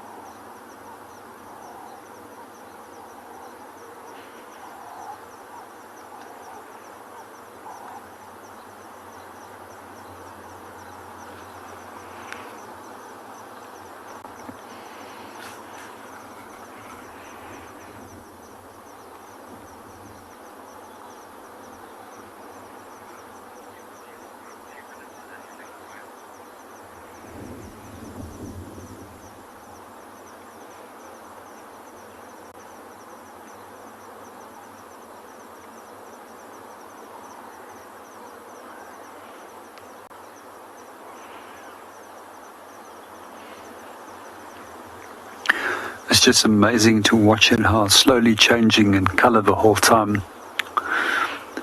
I've still got a few minutes to go and then it will hit the horizon, and I hope that it's going to create that beautiful bright orange line on the horizon as it just goes below the clouds. That is, if the clouds play with us. I'm just very happy that we actually had the opportunity to come out again as that storm was heading straight towards us. And once again, I'm very happy that the wind actually pushed it away from us and it actually stopped raining. However, we should never wish away rain, as there's quite a few times in my life what I've actually seen as a guide where we've gone through periods of drought. And those droughts were pretty much over 2 to 3 year periods that we experienced them. And one of the toughest droughts I've ever experienced was in the vicinity over the time of 2015, 2016 and 2017 in the Kruger National Park. At that time, I actually came from the Kalahari, and the Kalahari was greener and had more water to it than the whole of the Kruger National Park did at that stage. My second biggest dust storm that I've ever actually seen was at that point within the Kruger National Park. I actually was convinced that I was actually guiding in a desert at that moment. Rain is so important as it brings on so many essential life functions within the ecosystem, right through from providing animals with water and doing simple little tasks like germinating seeds. And quite often we find that that's a trigger for frogs as well to start breeding, as they know now that it's close to pools starting to form, as well as a number of insects will only start hatching or come out once it has actually rained.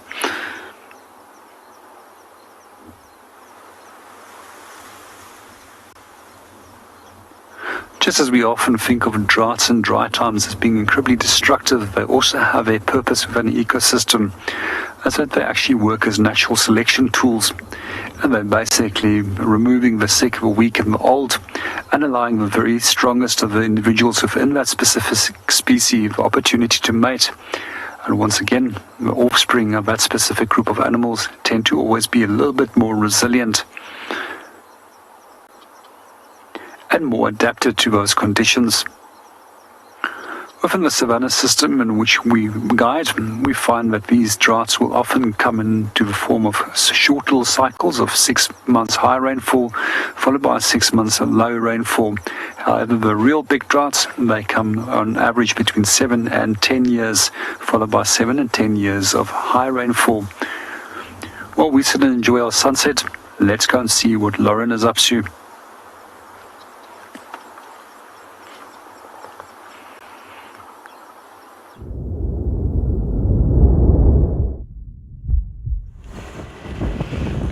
We checked on the lions. There they are. We didn't see them, but they're very close. They're like this much away from the boundary line, right where Triple M meets Gowrie Main. And we actually would be able to see them if the vehicles were not there. The vehicles are positioned in such a way that we can't see them, but it's not their fault. And it's hard to know what to do. We've just been discussing what to do now. Shirley would like to see the hyenas. Should we go back and check them? And then at least it would just be so lovely to know, for me to go to bed tonight, and for all of you guys, wherever you are in the world, and Shirley, that the Inkahumas are moving along Gowrie Main East. Once they're moving along Gowrie Main East, then... Are you okay? Okay, we're just gonna stop and pull up here, everybody. If you do have someone else to go to FC, that would be fantastic.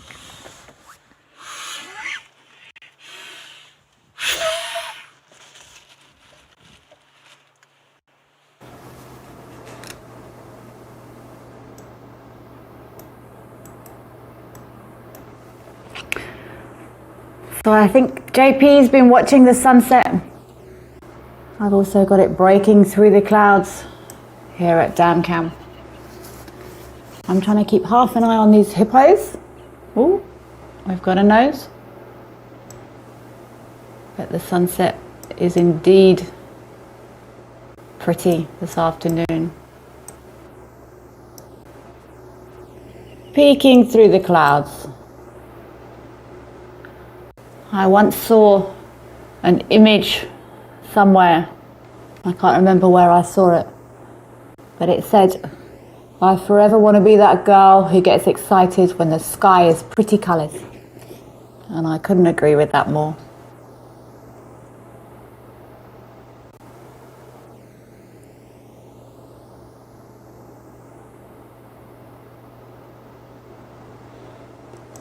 I want to keep half an eye on these hippos. I feel very invested in their relationship now. It's very difficult not to get sucked into the lives of these animals. And these characters, you start very quickly, I've noticed, I haven't spent too much time here, very quickly you notice yourself getting sucked in It's like it's better than any soap opera. But these are real storylines, the soap opera of the bush. I'm going to go over to Tess and see what she's up to.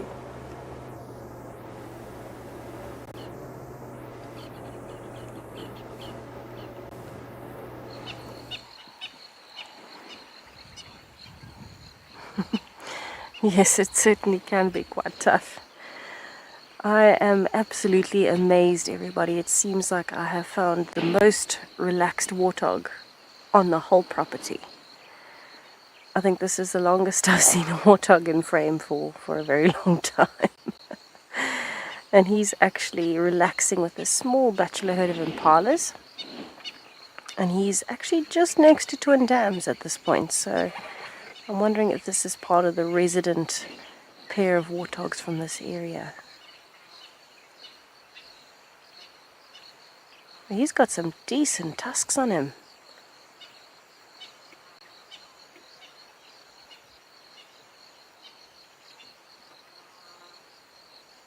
He is in very good condition, and you can see why he's got some nice long spiky hair on the back of his neck. It certainly helps in long grass like this if he wants to blend in, especially when they're young piglets. It helps a lot when they're trying to blend in. For him now, it's a bit more protection than anything. You might see the rain roof soon, and he's going to disappear. I love it when they trot along like that. He might actually pop out next to that little mud wallow. I just want to watch and see where he goes, because if he's going to mud wallow, we might be able to follow. Oh no, he's just walking across the road there. I don't want to move in case we scare him. Oh, there he's raised his mane a bit.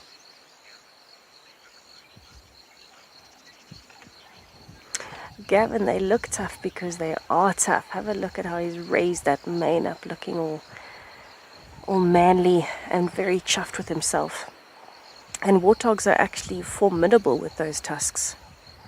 They can really injure a lot of predators. I've seen many a fight between a warthog and a leopard, and even warthogs and lions. So it's quite unusual, you know, if you think about it. It's a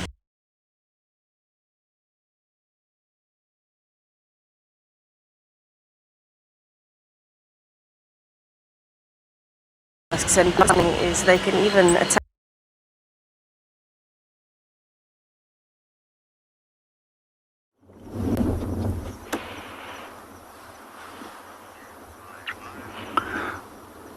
Welcome back to Eco Training Pridelands. Seeing that it's being incredibly quiet, we decided instead of tracking animals and that our light is fading, we're tracking sunsets. And we just repositioned our vehicle a few hundred meters further down the road to enjoy another beautiful sunset. We're just going to do a short silent moment and allow you to listen to the wind and the different sounds of birds, as well as crickets chirping in the background.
Good evening, Dean, and welcome to the show. It just depends on the time of year and how far north or how far south the sun will start. Southwest or northwest, the sun will be setting.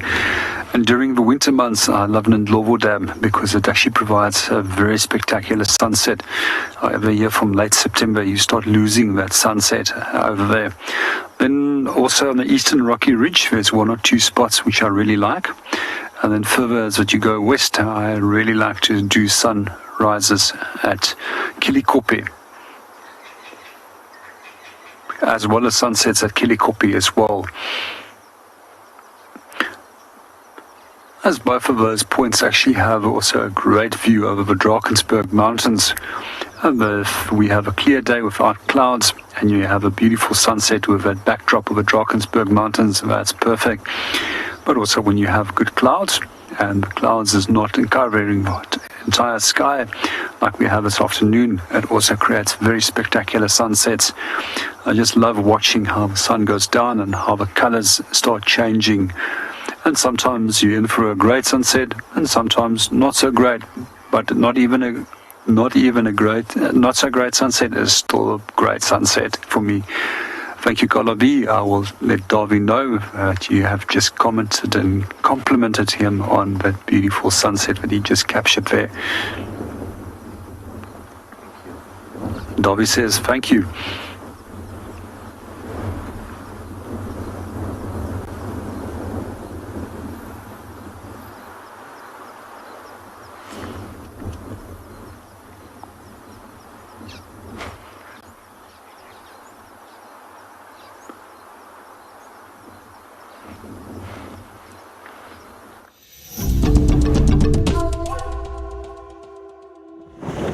Do you know, I don't think anything can top yesterday's sunset, but the clouds here, yesterday was spectacular, but the clouds are also building up to be something quite magical right now. So although it is very windy, can you work with this, Owen, or is that impossible for you? That's wishful, eh? What about this nice patch up here? Backwards.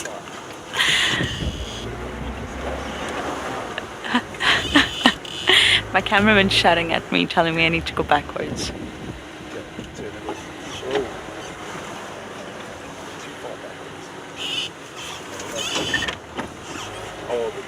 Okay, he's happy there. We just want to give you a view of the clouds. Obviously, once the sun goes down, it just scatters its light differently, that are reflected differently across the clouds. Some clouds are really dense and heavy with water droplets, some are not. And it just creates this amazing canvas. It's not quite like last night, but I have to say it is beautiful. So although it's windy, we are just going to sit here and appreciate it for a moment or two.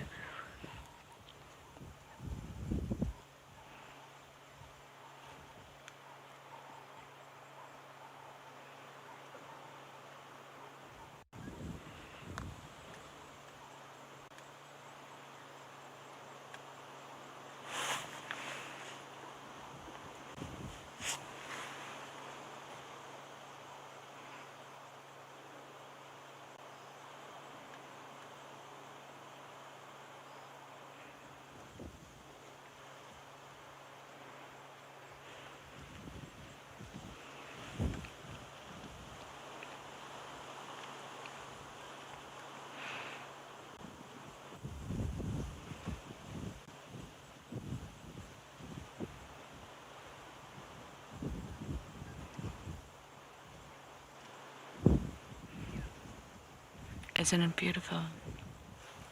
I must say it's getting cold, or it's getting chilly, so we are going to keep bumbling and see what else we can find.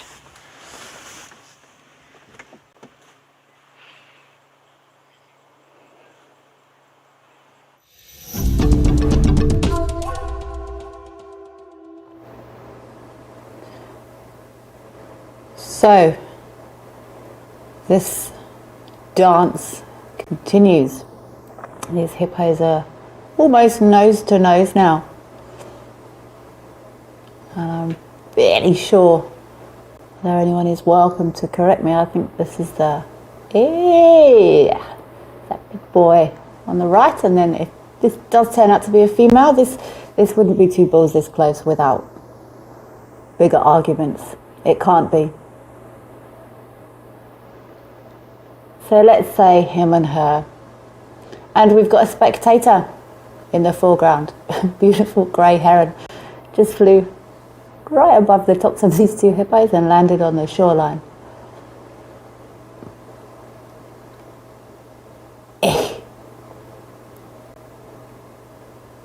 Amazing.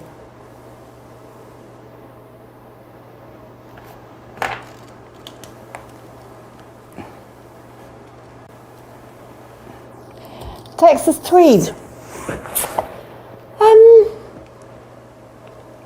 I think these yawns are almost always territorial. And a yawn, from what I understand, is sometimes, I know humans yawn, I think it's to increase the levels of oxygen. But I certainly don't get the feeling that I've ever seen hippos yawn because they're tired. I could be wrong, but most of the yawns I've ever seen hippos do. Look at this photo-bombing heron here. Fabulous. Texas tweed. Every hippo yawn I remember seeing, it seems very deliberate.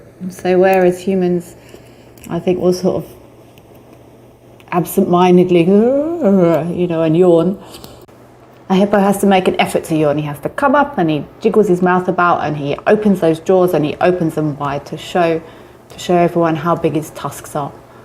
So I'm not convinced I've ever seen a hippo yawn because he's tired, but I could be wrong.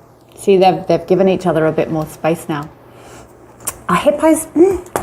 I don't understand hippos as well as I do a lot of the other animals. I'll be completely honest with you. Where are you up to, boy? B? Because I haven't spent as much time with them. I've spent lots of time with most of the animals here. But hippos, it's normally just, you see ears and eyes and noses and the odd yawn. And that's about it. I've spent many, many, many hours watching elephants, watching lions, watching leopards, watching birds. But hippos, I find them very difficult to read. So for me, the natural world, they can't, they can make sounds and noises and stuff. But very much of animal communication is physical, is body language. They can't change their tone and sound more excited or more cross or more angry. So they have to use physical displays to communicate with each other. And that's, as guides, that's what I like to think we try and learn to interpret. We spend a lot of time with these animals, and it's very easy to see if one of the cats is uncomfortable, if one of, an elephant, there's many warning signs, stiff tails, same with rhino. They will give you many indications of how they're feeling just by their physical appearance. But I struggle to take much away from some nostrils, some eyes, and a couple of ears. The ears can be up or down, or out to the side. But because I haven't spent much time watching the whole animal and the way they move, I think I've still got an awful lot to learn about hippos. But this is fabulous for me. As I said earlier, the day you stop learning in this job is the day you should maybe move on. There's always something to learn here. Our heron has just quietly and elegantly stepped across the foreground there, minding his own business while these behemoths continue their relationship. Tess has also made her way to some water, always a good spot to be this time of the evening. So we'll go back over to Tess.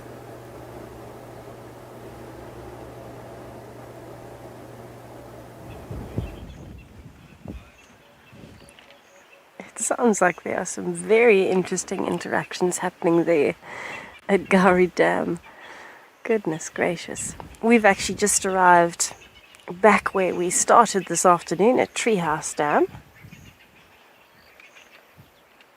And just appreciating a little bit of the peaceful scene as our Egyptian goose pair swims across to the opposite bank. I should say paddles across, actually. But actually the reason we stopped on the dam wall was to listen, because we've been hearing some strange bird calls, as though they've seen something they're not happy with. But while I am listening out for a few more of those, how gorgeous is that scene of those two following each other to the opposite bank?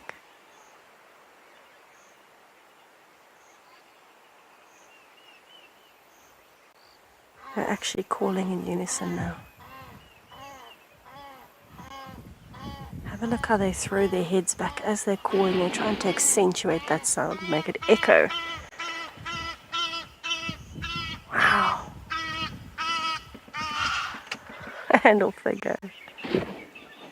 I wonder where they're going to. I wouldn't be surprised if they actually headed to roost somewhere for the night. So it's actually not unheard of for Egyptian geese to have nests quite high up in trees. And they sometimes do roost in the trees, so maybe they're headed somewhere else for the night to keep safe because it's still so windy. We were hoping that we might find something coming down to the water. Seems like we've got a few Swainson spurfowls that have been chasing each other around.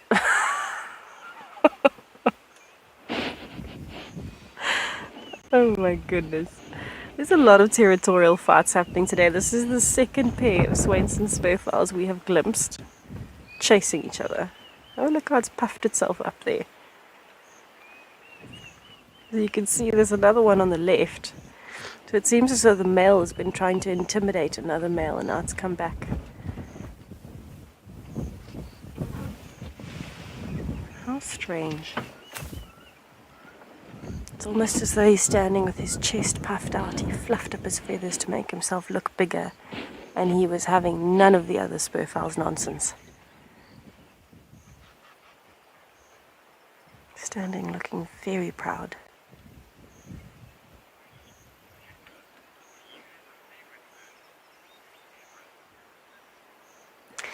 Deborah, I do have a favorite bird call.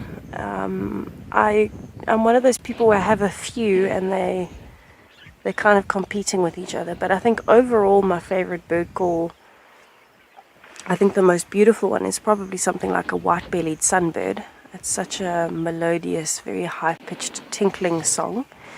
But the most unusual, which is the one I talk about most often, is a violet-backed starling. It sounds very mechanical.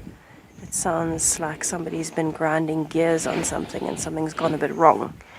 So it is quite an unusual sound. But I think, I also have favorite calls for categories. My favorite raptor is an African fish eagle, that call. So it just depends what I'm looking at. But I think overall, white-bellied sunbird is one of the prettiest, and the most unusual to me is a violet-backed starling.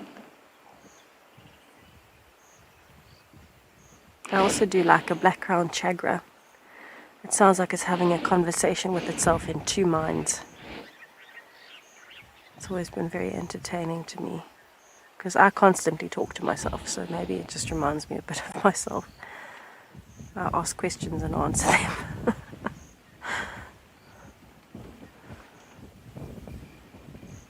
I wonder if these two are starting to get a bit territorial. Maybe they've got a nest or eggs close by. They do nest on the ground and they make like a little scrape, but normally they would do it somewhere a little bit more covered, so under the thickets, particularly in areas where it's a bit more covered. But maybe they are close by, or maybe they might be coming into the period where perhaps they're mating a little bit late, and so they're just appreciating each other's company, and he's looking out to make sure no other males are coming back in after he's just chased that one out. But I do love that red mask that you can see, and you can see the little patch of red under his chin as well. Very bright, so he's definitely feeling quite territorial and dominant at the moment.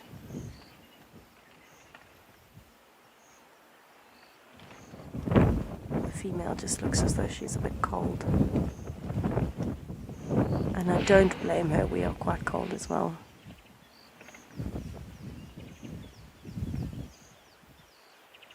I would love to know, random thought while we were sitting here, I would love to know if the other hippo is maybe the one from here. Helen, they do look a bit like a bush chicken. I can't disagree with that. I actually have driven a set of guests, and the one gentleman, every time he saw them, would shout bush chicken on the top of his voice as he crossed the road, and he did the same thing every time a squirrel crossed the road. He would get so excited. One of the most entertaining people I've ever driven in the bush. He got wildly excited about everything and had strange names for all of it too. Lovely older gentleman from America.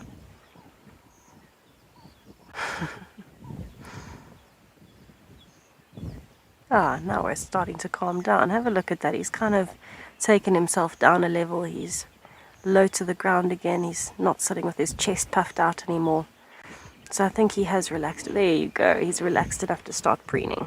Okay, so he knows the other male's not coming back. Now he can calm down and carry on bonding with his female. I'm going to stick around and watch for a little bit longer and just see what else might happen at Treehouse Dam.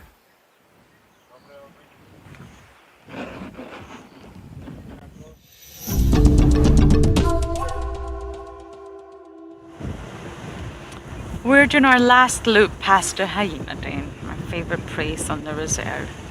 It's been a wonderful drive, higgledy-piggledy, trying to locate all our lions, but I'm really hoping that we go back in the hyena den sector.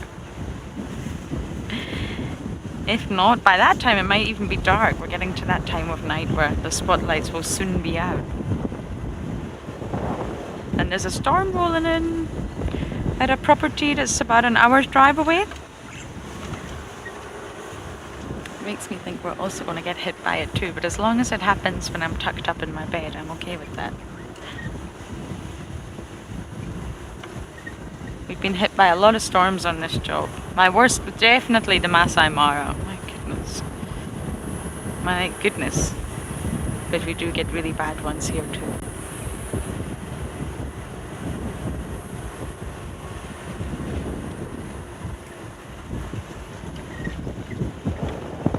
You can feel it. You can always feel when a storm's approaching. The entire energy changes in the atmosphere. That pressure, that build up, that high pressure cell. You can feel it.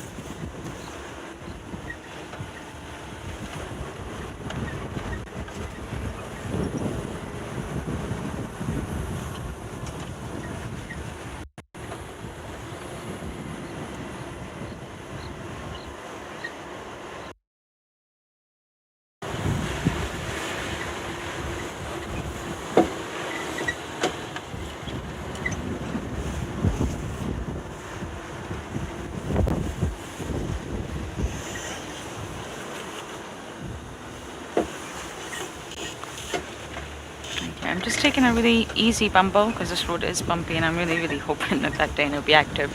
It is really the perfect time for it to be, so if it's not, I will definitely be questioning why.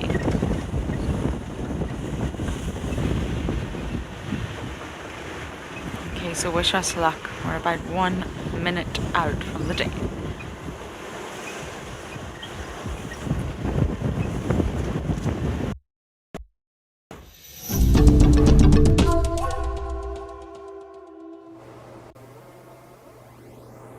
So we are still here watching this fascinating hippo interaction, and I think I've just heard flapping as well. I can only guess. There, did you hear that? There's a big colony of buffalo weavers in the tree close to where the camera and the mic are, and they are deafening sometimes, and it sounds like they're all just going to bed. I've heard sort of flappy, cheap flappy. So I think our colony of buffalo weavers are going to bed. In fact, I find it very interesting how through most of the afternoon these hippos have had very little interaction. Nose to nose, floating around, not paying too much attention. And then suddenly as it gets dark, the mood starts to change. Maybe with courting couples. Hey, look at that beautiful big yawn. Yeah, look at that. Did he just bring mud up with that yawn as well? I think it looks like he's brought mud up.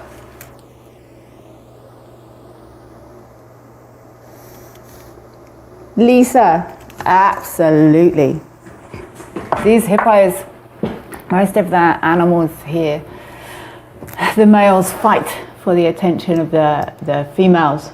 But these hippos are very well known to fight to the death. At one of the places I've worked before, there was a huge hippo skull on the junction of one of the roads, and it was a hippo that was killed by another hippo. When these guys fight, they fight properly. Their tusks 20, 30 centimeters, the lower tusks of male hippos, and they rub against the upper tusks and it makes them razor sharp. So they're like daggers. And you often see, especially depending on the environment, there's different sort of social structures or numbers or densities depending on where you go, especially if water supplies are short and you get high numbers of hippos that are restricted to a particular water body. You might sometimes get a group of hippos is a beautiful display there. Yeah, look, a hippo roll. That's brilliant. That's so cool to see that. Sorry, Lisa. Yes, they do compete. They do kill each other. They draw blood on a regular basis. That was so cool seeing that hippo roll. If you ever wanted to see what hippo feet look like, go back and please someone grab a screen capture of that, because that was brilliant. They've got 4 toes. It's not often you will see a hippo do that. Absolutely fabulous. So yes, but in these scenarios, there's plenty of water around. In some other African countries, you can get a pod of 10, 15 females with one dominant male. They're highly territorial. And while they will try and resolve differences without physical contact, these hippos are known to do each other a whole lot of damage over the girlies. So this is actually a fairly nice, relaxed scenario to be in. If I was a male hippo, this would work beautifully for me. There's a nice good night from Mr. Hippo. So let's head over to Lauren, who's seeing what's happening at her favourite place, at the hyena den.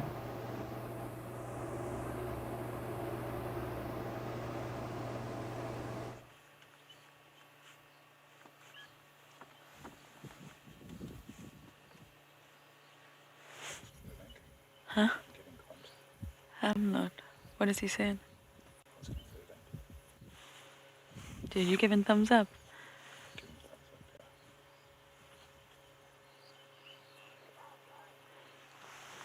Okay, we've made it to the hyena den. Finally, Shirley, I can show you. Now, I think this is ribbon, but to be honest, maybe need your help.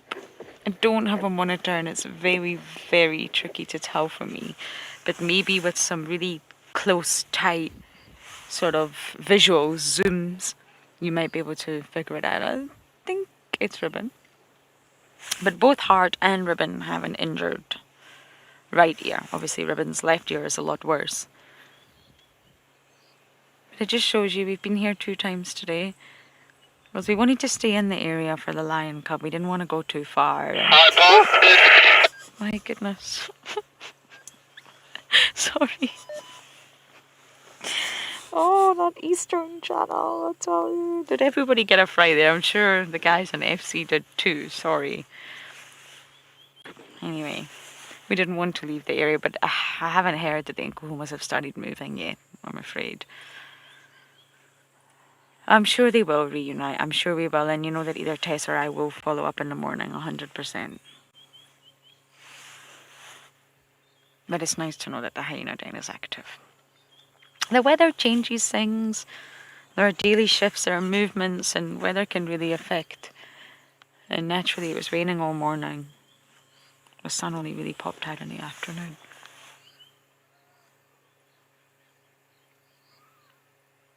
I think it's ribbon. It's a bit too dark through my binos now.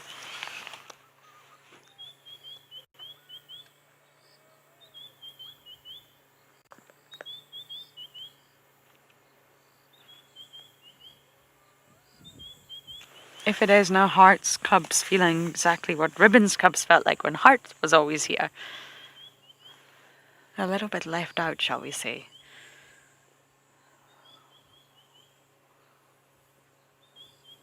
The colour of the skyline is just gorgeous. I haven't got any comms, I'm afraid. I think... Oh, no, you getting comms? That's okay. For some reason, Owen can hear and I cannot.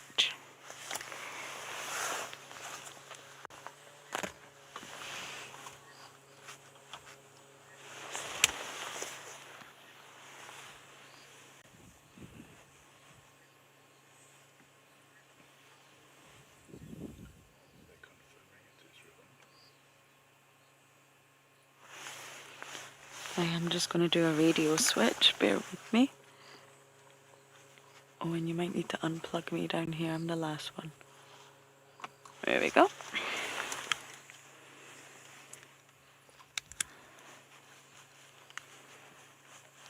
Okay, AFC, I'm just going to get you to talk and I should be ready to rock and roll. There we go, I got you back. It's Ribbon, okay, thank you. I thought so, but yeah, it's tough, I'm missing the monitor.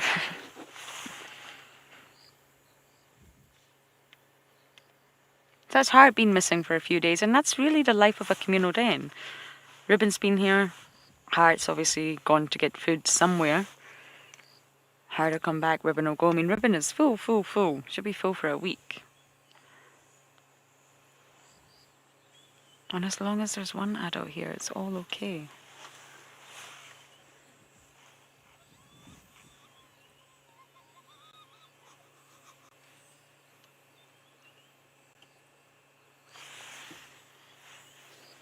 We're also going to stay and really try and listen here. If the lions call, there's a high chance we can hear them, especially that little cub.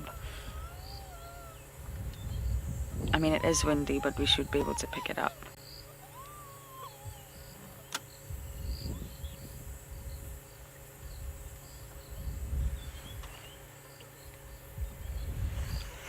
Okay, we're going to sit here a little bit longer and thoroughly enjoy our moments at the den.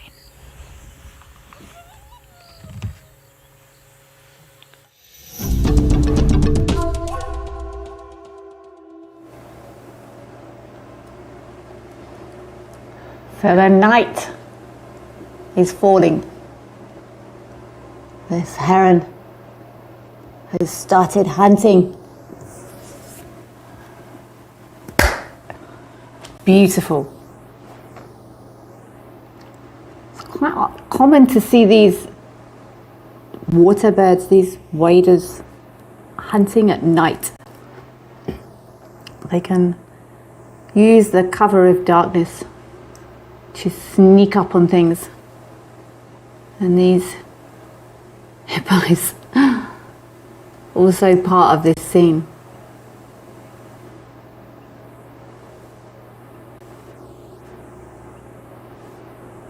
The sounds are changing. You can hear water thickening.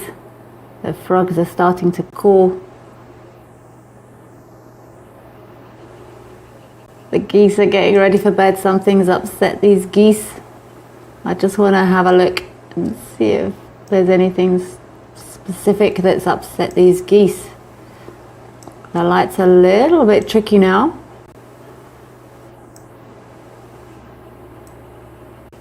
One of the best ways to find animals is to use the other animals.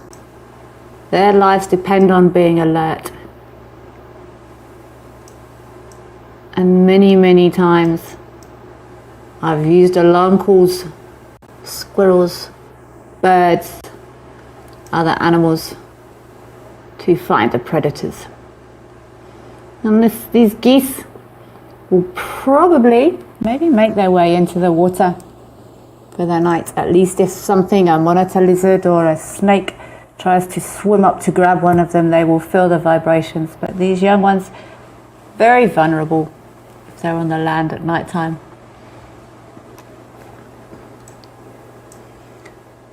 These alarm calls are crucial in alerting other animals of predators' presence. Darkness falls.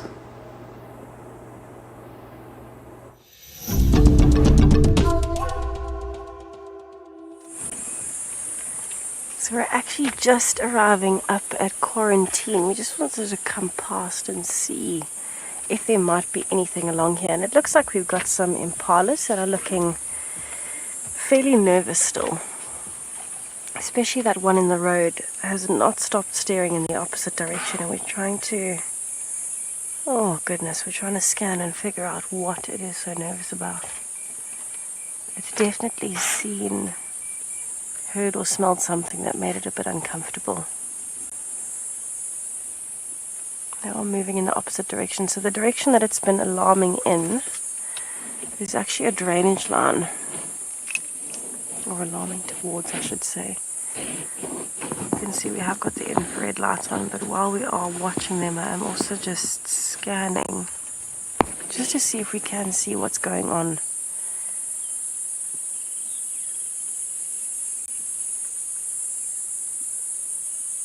There were actually 4 together when we arrived, and the one was already looking very uncomfortable and had moved away from the rest. And then as we spent a little bit more time, we noticed that one that was looking so alert. Now you can imagine it is fairly normal for them to be nervous at this point, even though the breeze has died down. It has been a very windy day, and the clouds are building up, so the predators are more likely to be moving. So even though these impalas are up on quarantine at the moment, there's a bit of a trick of the eye, because we're at that light level where it's light enough to see with the naked eye, but not very clearly. So if, for example, Gert were to switch off the infrared light, you can see it's quite a tricky level. Have a look at that. So you can see the sky very clearly and the colors, but you cannot see any detail below the skyline. So this is why everybody's looking so nervous. I'm going to take a drive in that direction and just see if I can figure out what they were alarming at. But in the meantime, I'll send you over to Kelly with her hippos.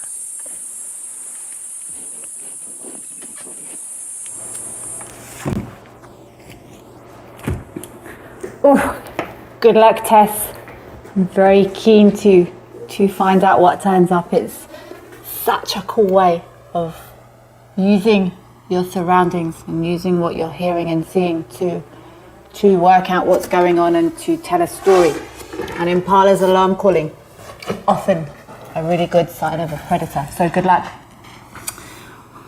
One of our hippos nearly just left the dam in big news, and the second hippo was about to follow.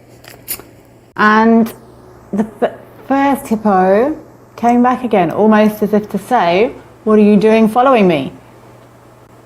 This light is getting tricky. This heron is still hunting. The frogs are getting louder. Frogging is a whole pastime in itself. You can spend hours looking for frogs. Only start calling at night. But the trouble is, as soon as you get near them, they feel the vibrations and they go quiet. But it's a whole activity in itself, going looking for frogs at night. I'd love to know, these Egyptian geese have, wow, who is that? Someone's gone somewhere. Oh, the hippo's getting out. Goose is flying around. It's all going crazy at the dam. What's bothered these geese so much? So the same way as Lauren is using her impalas,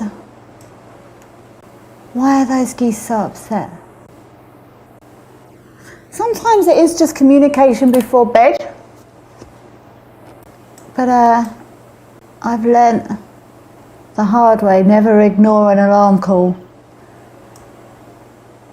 99 times out of 100 it's nothing, and the 100th time you miss something very special.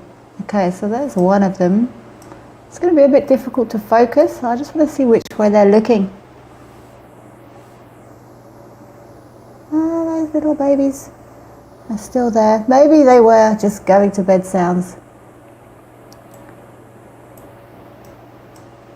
But those frogs are getting very vocal now as well. I must admit, I'm not sure which ones these are. Ah, hippo, out.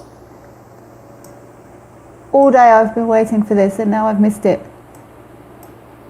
Just see this bum disappearing off out to graze. Okay, so this is gonna, oh, and some territorial marking, some scent marking, flicking that tail, spreading that dung. Now, are they going to go out together? Are they going to go out to dinner together? Oh, that's terrible. I can't say that. That's really anthropomorphizing these animals. But it's very difficult not to. Wow, there is no way that these animals would be so close together if there was any sort of hostility there. I think this couple might be going out for dinner. What a special moment.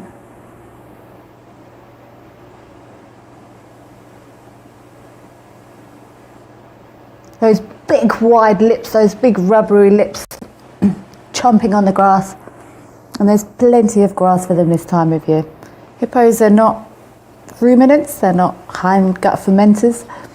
And they've actually got a special stomach structure that actually means their feeding pattern is quite energy effective.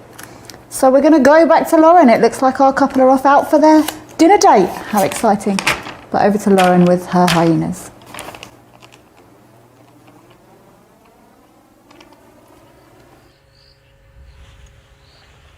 Sounds like there's so much action on the dam cam right now.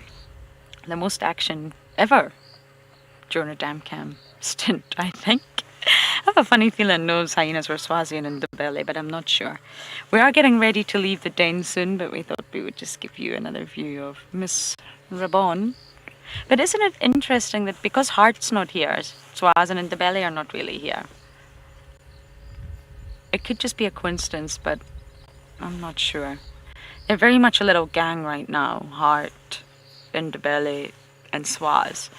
I'm surprised we haven't seen Gingarika around more. We've had her around once. And she very much sat at the entrance and got to meet all the cubs, but I'm surprised we've not had her more, if that makes sense. She is Heart's daughter, after all. And they will always have a tight bond, no matter what. And because Heart is high-ranked, Gingarika's high-ranked. I'm surprised we just haven't seen her at the den more. You would think she would want to spend time here to get to be with her mom and new sibling, potentially new sister. But sorry we didn't get another update on the lines for you. It wasn't possible to get into Arathusa, but we absolutely will update you when we have one for sure. There's a lot more vehicles driving now. It's starting to feel busy again, and the radios are buzzing, as you heard earlier. So in that way, you get a lot more updates about what's happening because more people are covering greater areas.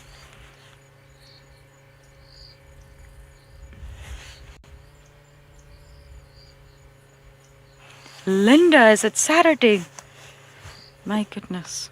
Yes, family time on a Saturday. So we got Saturday morning with the Nkuhuma Cubs. Just not quite a Saturday afternoon, but that's okay. What's the name for a Saturday that's filled with hyenas? Hiter Day. Doesn't quite work.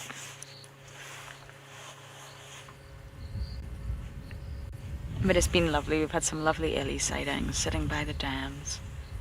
Incredible sunset, my goodness. Definitely not last night's, but it was still absolutely stunning.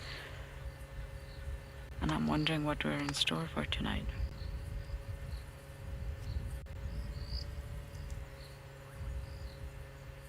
It's always good when it's been raining all night and you wake up and it's nice and dry and you can still get out there and animals will be moving. Okay, Miss Ribbon. We shall see tomorrow. We're going to start heading in the direction of home and see what we can find along the way.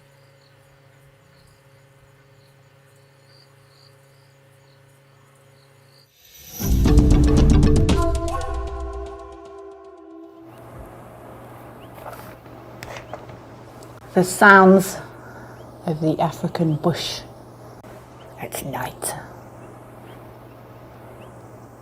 These frogs have started calling in the last few minutes. I can hear a water thickening.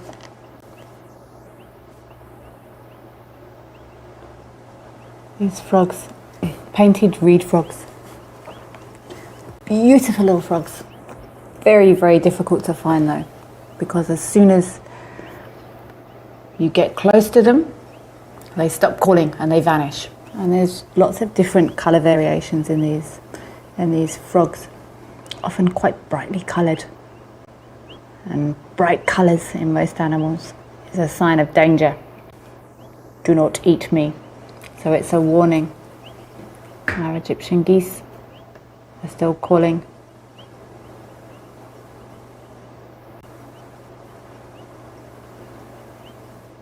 I think let's just listen as the nighttime starts to come alive.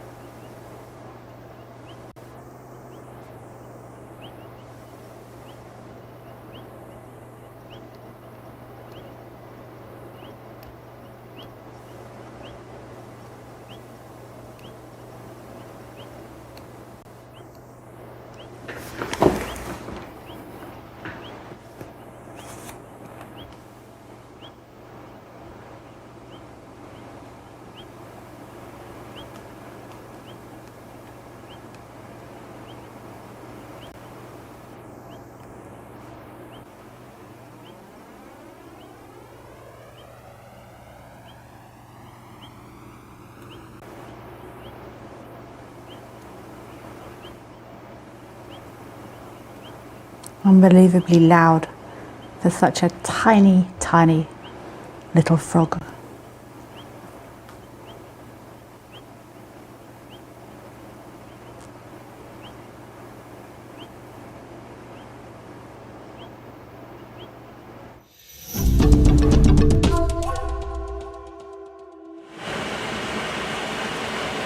So we've actually left quarantine for now.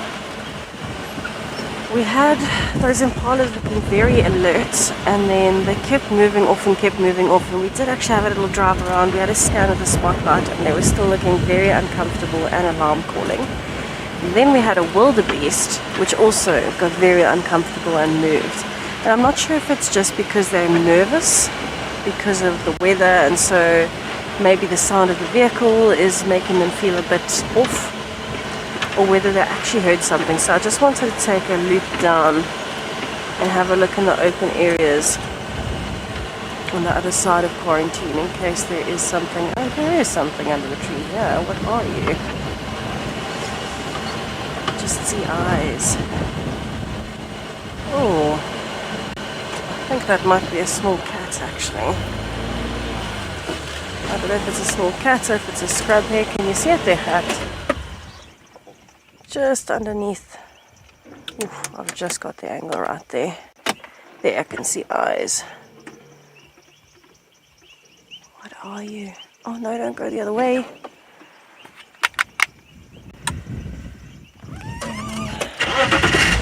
Reposition a little, it looked like it might have been a small cat. Oh, it would be amazing if we found a small cat right now. Make my day. Oh, where did you go? The grass is so long. Just a quick scan and see that it didn't come across.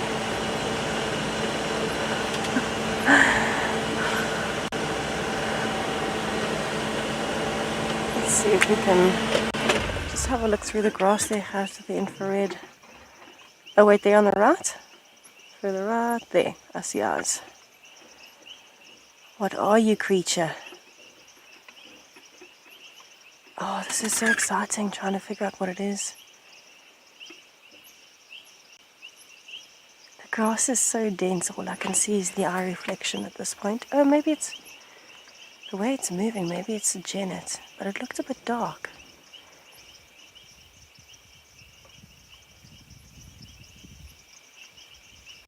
Where did you go? This is a proper game of patience again, everybody. I think it was too dark to be a genet.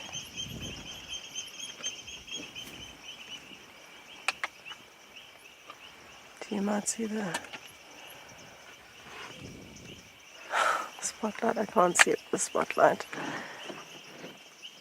Where did you go, little one?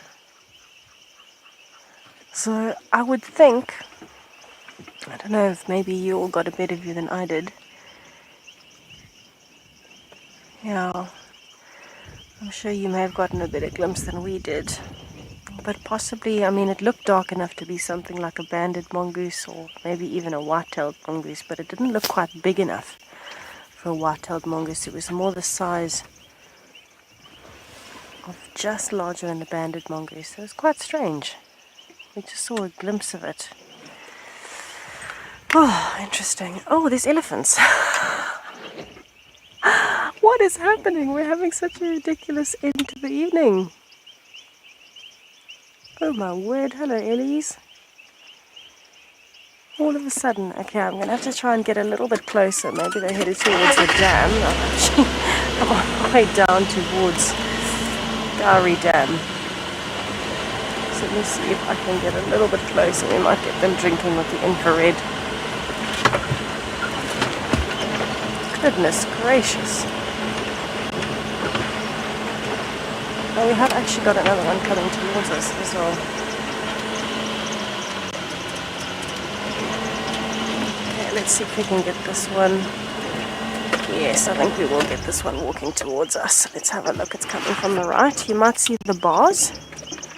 We'll try not to focus too much on the bars, but it looks like we've got another one coming over quietly.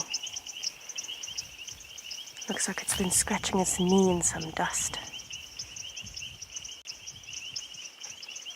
Alright, so we'll try and flit over the bar quickly. There we go. My hat in the frame.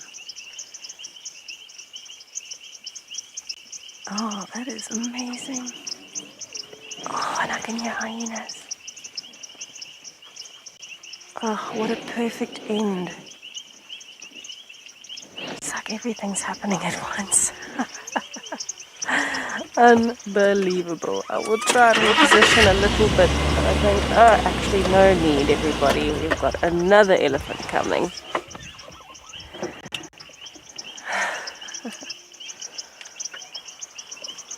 I'm just going to sit here and let them all walk past. That is unreal.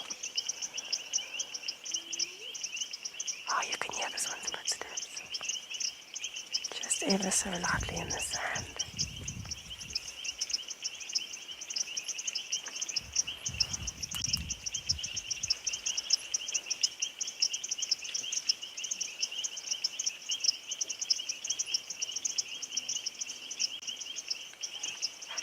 This has been a really wonderful day, everybody. I'm so happy you could join us and we could end with some elephants and a mystery. We're really looking forward to having you join us again tomorrow morning. Thank you for sharing the elephants and the lion cub and all sorts of wonderful animals with us today. It was an absolute pleasure sharing them with you. We'll see you tomorrow.